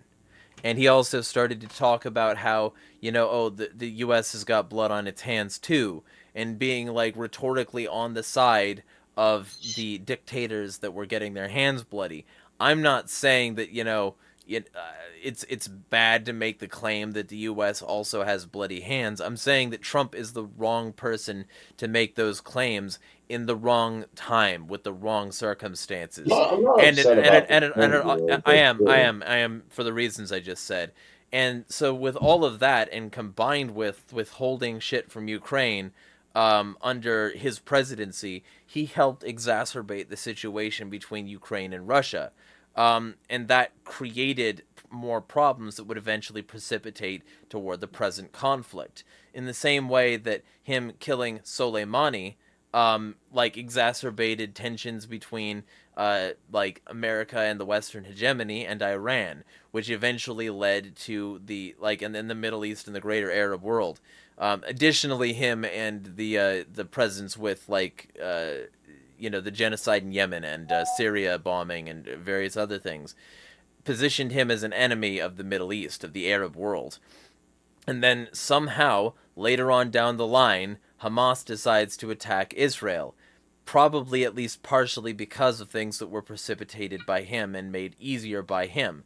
So when it's when people ask how did he exacerbate things, his mass drone program, his activities in Yemen, his activities in Syria, his activities with Iran, his activities with Ukraine, he exacerbated all of the local tensions in that area that would eventually lead to war. So any amount of blood on his hands comments that Trump made, it was blood on his hands. He was droning people. He was bombing Syria. He was helping murder hundreds of thousands of people in Yemen. He was doing everything he could to maintain the status quo so that the U.S. petrodollar system kept up with Saudi ties and shit like that could keep going. So he is the wrong person to say it. Okay. So, and that's the thing. That's when people say no new wars under Trump. Yeah, sure. No new wars under Biden, though, really. So that's not a claim in Trump's favor. If somebody can be a piece of shit warmongering hawk, because they're Biden and he didn't do any new wars technically, just exacerbating the old ones, and we can still call him a piece of shit warmongering hawk. The same thing applies to Trump. Yeah, fine. I mean, okay, the claim in and of itself, I don't disagree with. But is he the wrong person to say it? Probably. I think the right person to say it is someone who is not engaging in any of that stuff. And yeah, okay, someone made a good point. Someone said no new wars. He said he tried to start with a war with Iran. They just didn't accept the invitation with Qasem Soleimani. And this is not the issue I have is every time I say, and I think I can say this, every time I say Iran does something anti-Western imperialist, people you like the regime, aren't you a Khomeini fan? I'm like, no, I'm an anarchist. Unlike the tanky faction of the leftists, and all those people, we know who they are. Unlike the tanky faction, I'm just against imperialism altogether. They would be okay. The difference is they would be okay if Iran and China and Russia were, making, oh yeah, that's base. Because everything Xi Jinping does is base. They've even made a Chad Xi Jinping now that I see all the time. It just has Xi Jinping with the chiseled jaw and all that. Yes, stuff. China Sims are fucking idiots. Yeah, they're Xi Jinping's doing cool stuff.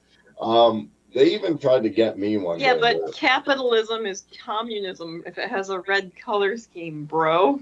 Yeah, and everybody in China said they like their government. I'm like, what other option? Oh God, I love. Is there another option they could say about? Yeah. So, yes, it relies on self-reports on how satisfied they are with their government. Yeah. Oh, I love it. Do you like any other governments? Well, no. Don't take me away. Oh well, I want to try out this thing by Kropotkin. Hey, you get a free. Even if they're being totally genuine and they're not scared, what are they comparing it to?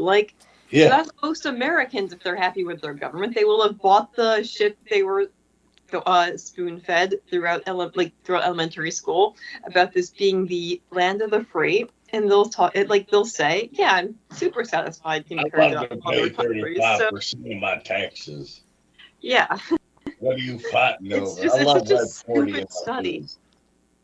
So it's ironic to me that people, keep defending this, that. But I actually said he did try and start a war with Iran. Everybody's been trying to fight with Iran. And his new cabinet is probably going to fight with it. That's the big thing. Got to fight Iran. Got to fight Iran. And he upped drone strikes, and he made the Yemen thing worse, and he gave Zelensky weapons. And on top of that, he put sanctions on Syria. And on top of that, he bombed Syria twice with very incorrect evidence. And on top of that, if you really want to get, he had some misadventures in Africa. And he bombed Somalia, which is closer to anarchy than us, but it's not anarchy there. Jeremy won't yell at me now. So there you go. Wait. Are you saying Somalia is or is not? I would say this. It is depending how you're looking at it. It's not depending how you're looking at it. I look at life on the spectrum most of the time, except with math and computer science, because 2 + 2 = 4. But it's very difficult, and people get mad here. It's very difficult sometimes to exactly pin where, like, this is exactly anarchy and this is exactly government. Sometimes it's obvious, sometimes it's not. But it's pretty obvious when they're warlords. There's actually a simple answer here. They're an example of what happens when you have a state and then that state loses its grip on power and starts collapsing, and you end up with a power vacuum and you get warring factions, okay? Then you end up with, as was pointed out, you end up with warlords, okay? Like, anarchy kind of requires people organizing from the ground up to build their communities. Correct.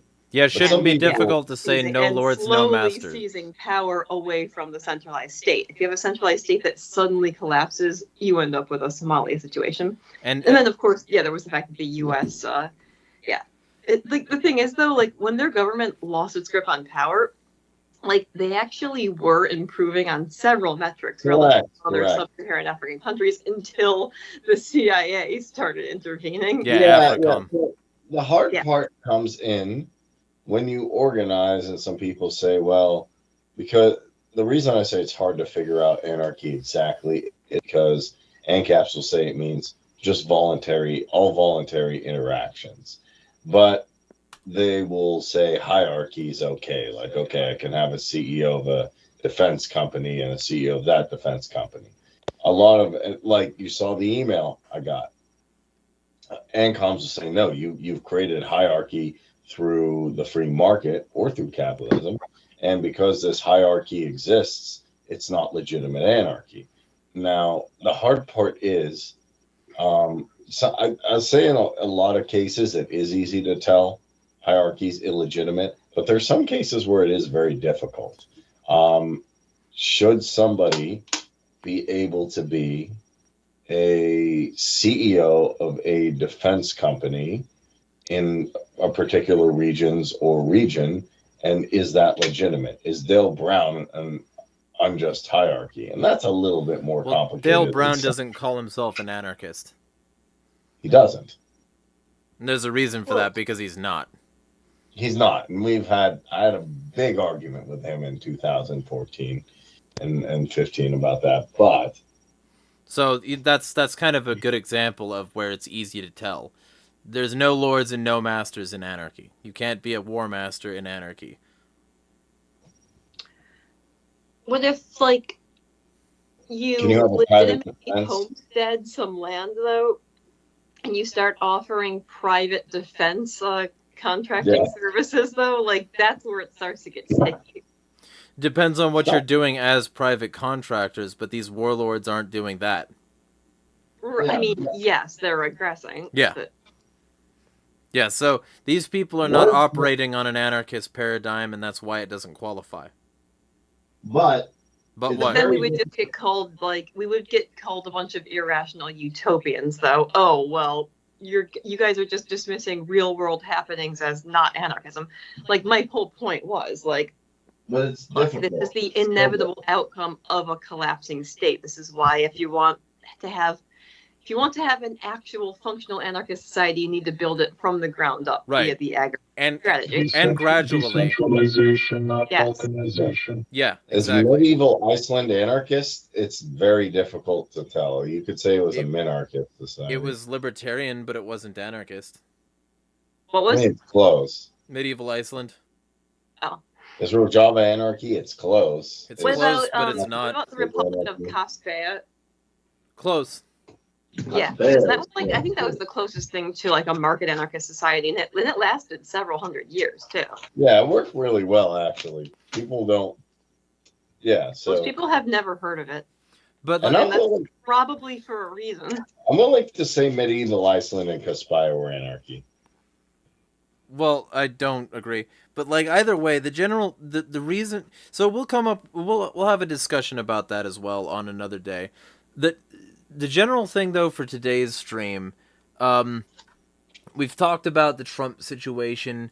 We've talked about how his appointments are against the principles that the Libertarian Alliance was supposed to have. And we've talked about like the specific appointments he had.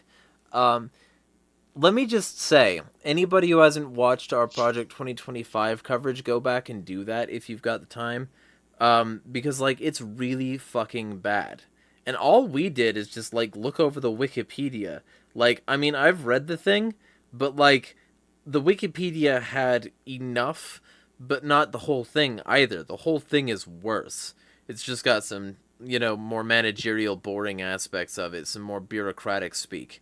But like the general gist of it is that when it comes down to Project 2025, it's like really fucking bad. And like anybody who said that like Trump would never do this because he was saying I don't know anything about it, sure, you don't. You always plead the fifth when you're about to get cooked. And if it seems like your system that you're trying to build, that was supposed to be a pamphlet passed out from like a middle known like think tank, like gets distributed to everyone ever, and then suddenly you've got to answer for it. You're gonna be like, yeah, I plead the fifth. I don't know what this project is. The people involved in it aren't telling me anything. Yeah, of course you're gonna say that. And so, like this thing that benefited him directly and specifically, yeah, I'm so sure that he had no idea. So the reason I'm bringing all of this up is every single thing that I've been saying that Trump would do, and probably more and worse stuff is coming true. And the things that I said about the Libertarian Alliance and how he was going to start throwing people under the bus, how the guy who was famous for saying you're fired was going to start firing people, how probably you wouldn't really even see a Libertarian in the White House, all this stuff is coming true. The stuff that I was saying about the Libertarian movement moving toward that sort of thing, in support of RFK Jr. and Trump, it was true. It was all true. And so I'm not saying this like as an I told you so thing. What I am saying this as is when they tell you who they are, believe them. And when these people have the power and authority that they do, don't let them weasel out of it by saying that like, oh, we don't have, he said he's not going to do it. He said he's not involved. So what? He's a liar. Believe these people when they tell you who they are. That's like, and I'm gonna leave it to because we're almost about to 2 hours, so I'm gonna start to do it to closing statements. We'll do another one of these on Thursday at around 7 p.m. Eastern, and we'll actually start it then. Or if there's not enough people, we won't. Because like the general thing, like we were supposed to start this a whole lot sooner. Hey, I did warn you. No, you were fine. Like there were people who were supposed to be here, Oh, well, yeah. hey, yeah. People just don't take podcasting seriously enough. Well, the general Always just the case where people say they're going to be there and they're like, oh, I forgot all about it. to be fair, like Come on. to be fair, there are a couple things that are going on. There's Jacob doing his space. There's also Hody, I think, doing a space with Chase. That's no excuse. So, like, maybe Thursday people will be more free. But on Thursday, we'll be talking more theory and strategy. Because I think this one, relatively well established, that Trump is doing the same shit that he was already planning on doing. And, like, the libertarian influence didn't do jack fucking shit except make Bitcoin spike. So anybody who disagreed with me can go fuck themselves. I'll give a better statement, like, as my ending statement, but we'll start with John, Rose, Kareem for ending statements. As time goes on and as the Libertarian Party seems to be devolving alongside the Libertarian movement in general, we are coming to the point where in the political sphere, we are losing less hope for making as much change, and as as our society becomes more fascistic with every new promise made, that in essence the promises what they're trying to promise is the bringing about of an American form of fascism. As we go on, we have to try and figure out better strategies, and as well and strategies that will actually work to help protect people, whether that is focusing more on the local level or whether that is focusing on more anti-political means. Whatever needs to be taken and whatever is necessary to be taken to fight against the fascist machine will possibly need to be taken. And that's a bit of a terrifying idea, but welcome to the world of terror. If you want to find me, you can find Liberty Centuries on Twitter with the handle @LibertyCenturies, or you can find us on Medium as the Liberty Centuries. When we article production or general production of content may be slowing down a bit because, simply put, this takes a toll on the mind, so need to take a break every now and then, or at least until we have to find new stuff that has to be reported and can't be waited on. But if you can follow us there on Medium or on Twitter, and hey, maybe you'll see some new content and some interesting content from us regarding libertarianism and the like. All right, Rose?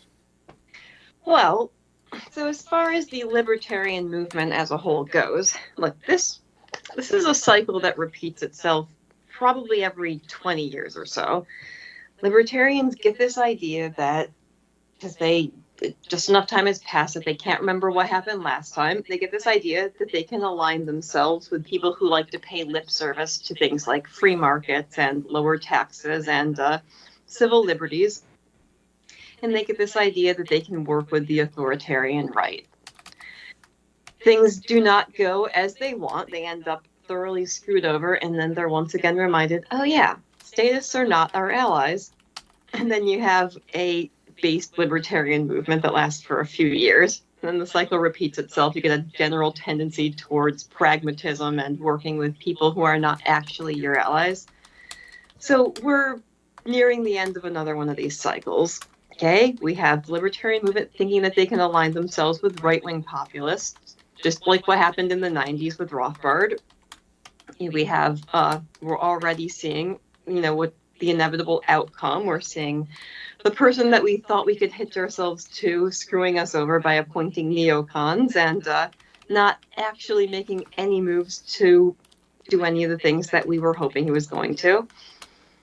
So again, it's kind of hard not to want to gloat and say I told you so, but I mean, it would be funny if it wasn't so terrifying because, again, like, regardless of what happens, it's ultimately going to get worse for most of us. So we can only hope that, we'll be able to wait this out and that things will get better after they get worse.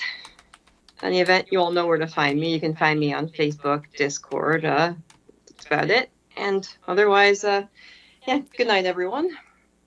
Kareem.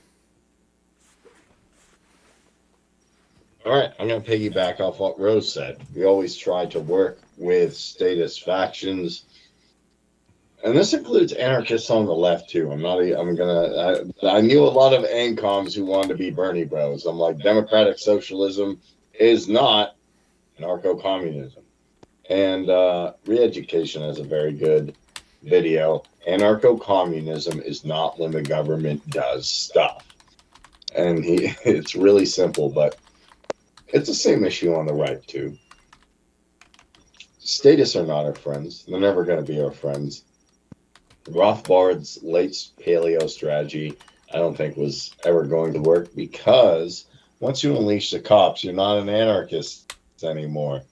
You're a statist, and you're literally using the violence of the state to try and solve problems. And we know how that goes. Not well. Even in cases where it might work out favorably, in the end, it doesn't work well. So I suggest we go early Rothbard, work with the anarchists in different circles who want to. I think Agorist Nexus is literally predicting the future in real time without predicting the future in real time. And it's kind of funny that Elon shared that one time, because now they're really saying, hey, look what Trump's done with this, this, and this. And literally you're seeing libertarian accounts already saying, oh, we supported Trump because of this, this, and the other.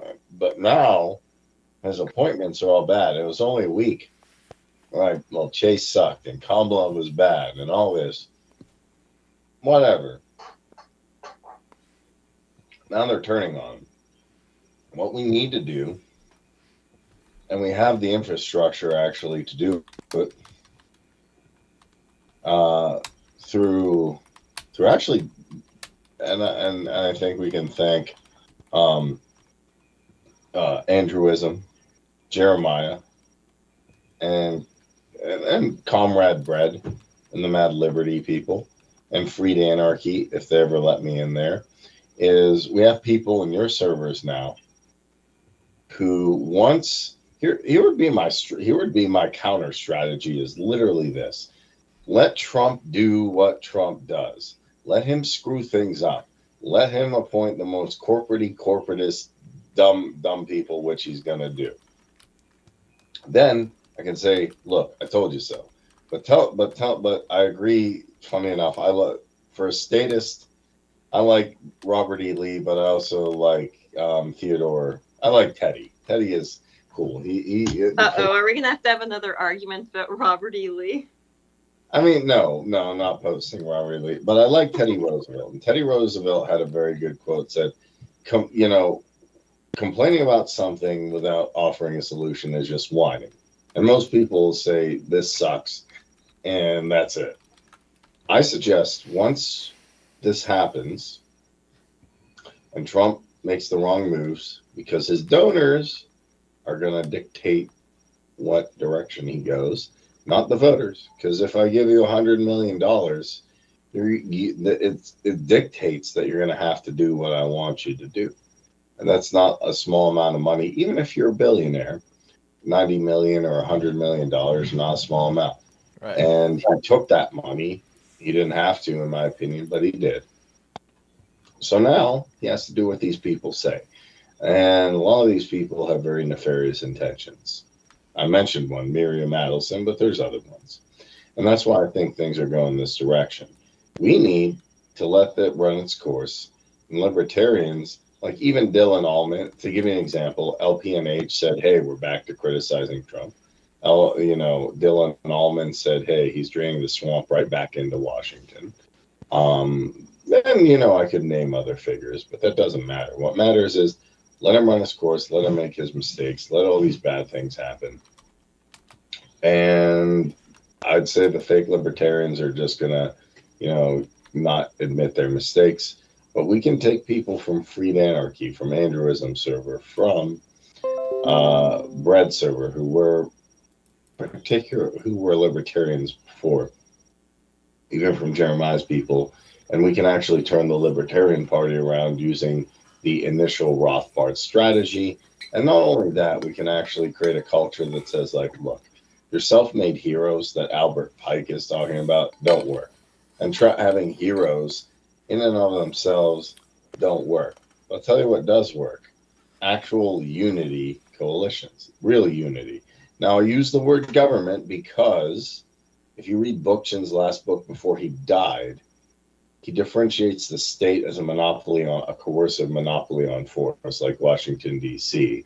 And a lot of left-wing anarchists do this, but they'll say like a government's like your local, like, hey, we all get together and say, I'm going to fill in potholes on Wednesdays, and I'm going to take out the trash on Tuesdays, is a form of governance. It is a government, but your local HOA is not going to, as annoying as they might be on ordinances, or as annoying as they might be on, hey, you need to take your garbage out, does not have the coercive power, in my opinion, other than to maybe, like, nudge you a little bit. So, and he says what are legitimate governments. He said Soviets in the initial sense, workers' councils, unions, so syndicates, tribes, which I guess would be more preemie, and then like different types of city things. I think that's a good idea to move forward. I think making those kind of that kind of unity is what we need. Not trying to get some guy who's going to say, well, I'll do a unity coalition for you, then give everybody a advisory role so it looks cool with no real power. And that's the funny thing. The last thing I'll say is Bookchin made the comment that the art of statecraft is something you need to participate in. And then people are like, oh, I voted. Okay. But you actually, what he means by that is you need to actually be able to vote on things that matter in your community, not exercise choices for the lesser of two evils, meaning you need to get together in the town hall and decide, like the big thing, get fluoride out of the water. You need to decide on that. You need to decide on concealed carry or gun, or how you're going to do that. You need to decide on how education is done. And actually vote on that, and he says confederate with other small towns and stuff. To me, that's actually taking part in statecraft, not just voting federally. That to me is the level that you're most disconnected from. I know people say local and all that doesn't have power, but I like Bookchin's idea of that in that way.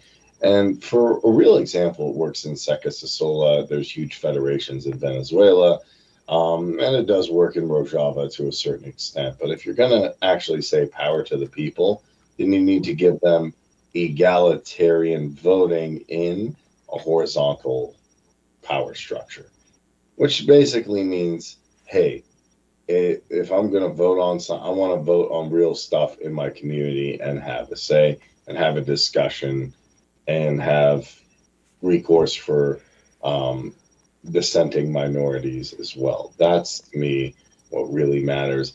Not just saying, oh, okay, well, I'm going to vote for somebody else. I'm going to make some alliance with the Republicans or Democrats and hope that works, because it hasn't.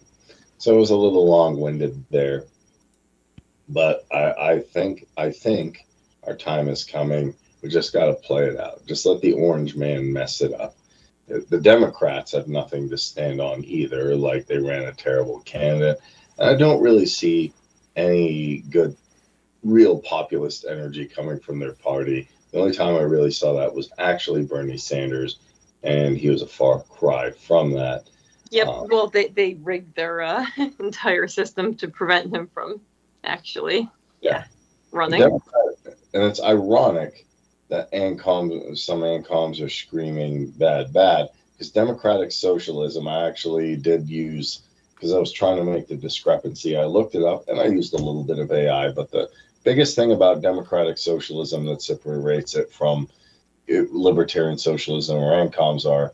Democratic socialists want to use capitalism and then take the profits from that and then utilize the welfare state, where a ANCOM or libertarian socialist would say, hey, instead of using capitalism, scrap that.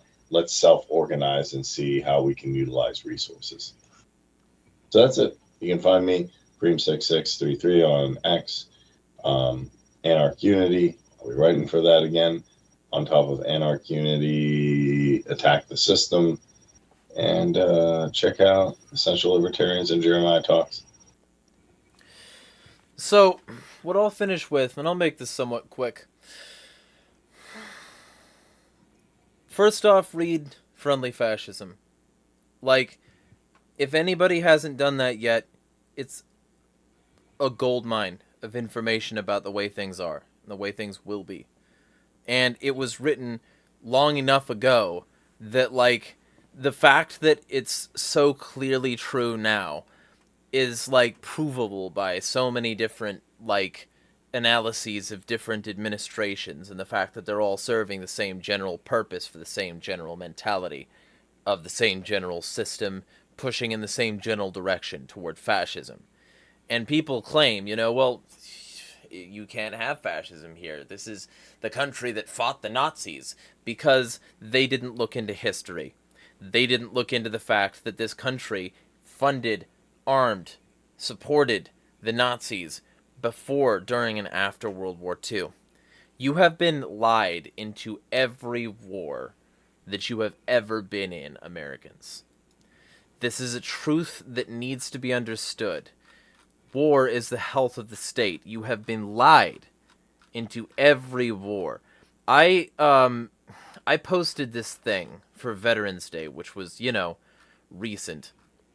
And, it did somewhat well with certain, veterans who follow me, because they know I'm right. And the thing that I did, I posted, the VA doesn't care about you. The government lied you into war and instigated more of it. Your recruiter lied to you. Brass probably poisoned you. You were used by banks and corporations. But at least they'll give you free stuff today. And I said happy #Veterans Day. I did that, and now, not too long later, we have Trump's picks. The No New Wars guy. The guy who was going to be responsible for, the fundamental transformation of the fucking country, is giving us Susie Wiles, Scott Bessent, Marco Rubio, fucking Huckabee, Brian Hook, Stephen Miller, Elise Stefanik, Tom Homan, Del Rahim, Ratcliffe, Mike Waltz. These people are massive border hawks, war hawks, hawks. They aren't peaceniks. They want war with various countries. They want their power maintained through strength. They want this power consolidation to happen that is talked about in the following chapter from the chapter that I read. They want to solve the problems in precisely the way that the author Bertram Gross told you to look into it, as though you were the person involved. They're doing exactly the playbook that Bertram Gross wrote out, and I'm just imploring people to understand that and to internalize that, because the moment we start to realize that this is the same kind of friendly fascism that has been being built for a long time, that's when we start to win. Information is power. The first step in avoiding a trap is knowing of its existence. The idea that any of this has ever been in doubt has only been seeds of doubt that were sown by the very people who sought to profit from the garden of the opposite. We have a chance here to actually prove that there is no political solution, because the libertarians have hung their hats, their cocks, and whatever else they got on this guy. They have chosen Trump as their scion. They have said, this is the guy who is going to enact our political will, and if he does not, it will be a final death knell toward the political efficacy of libertarians in their present paleo consciousness. And if we can achieve that, if we can snort the black pills and get these people on board knowing that this is not going to be an effective strategy to getting what these people claim to want. Then we can break down the paleo movement and strategy. We can break down years of cucking to the Kochs. We can break down decades of supporting the establishment because it might give us what we want from a right libertarian perspective. And we can start realizing that a unity movement between the left and right is necessary, not optional. And we can actually push back against this friendly fascism and point out how unfriendly it's been and how many bodies have piled up in foreign nations away, sight unseen, so that people who practice the same kinds of things that they claim to oppose can get away with it and make billions. This is what we have to oppose, and if we don't, we fucking lose. So here's your chance to have an effective movement. Here's your chance to smash the state. If you do not take this chance, if you do not understand what's at stake here, and how Trump is the opposite of what he claimed he would be for you, and if you don't really hammer that home for yourself and others so that you can start to ally with people who you've threatened to throw out of helicopters, you are going to lose. You are going to lose not only now, but forever, because the people that you threw under the bus this year don't want you back, and they will find other places where they can probably get their actual needs met, or at least they can have their needs properly understood and not strawmanned, being a gay race communist or whatever who wants to trans the kids. These people have been thrown under the bus now, and they have left your party. They have stopped supporting you. You have record low donations. You have record low numbers. You have record low support. You have record low everything. And that's why you're broke and needed to, scream to Daddy RFK for a victory fund because you don't have money. You're powerless, so you scream to Daddy Trump for some relevance. You're nothing because you have ceded everything to the establishment that you claimed to oppose. Realize that you need to turn back against this, realize your mistake, oppose these motherfuckers, or you lose forever because the people you threw under the bus will likely not want to help you build back up the machine you broke, and those people are not going to help you build something that goes directly against them and actively threatens them on a routine basis. Because make no mistake, that's what Trump does. So if you can recognize right now that Trump is the enemy, and if you can push back against this enemy and be an actual active anti-fascist, anti-racist, whatever you claimed Joe Jorgensen was a commie for saying, you can actually have some success here. But you're going to have to swallow your pride if you're ever going to smash the fucking state.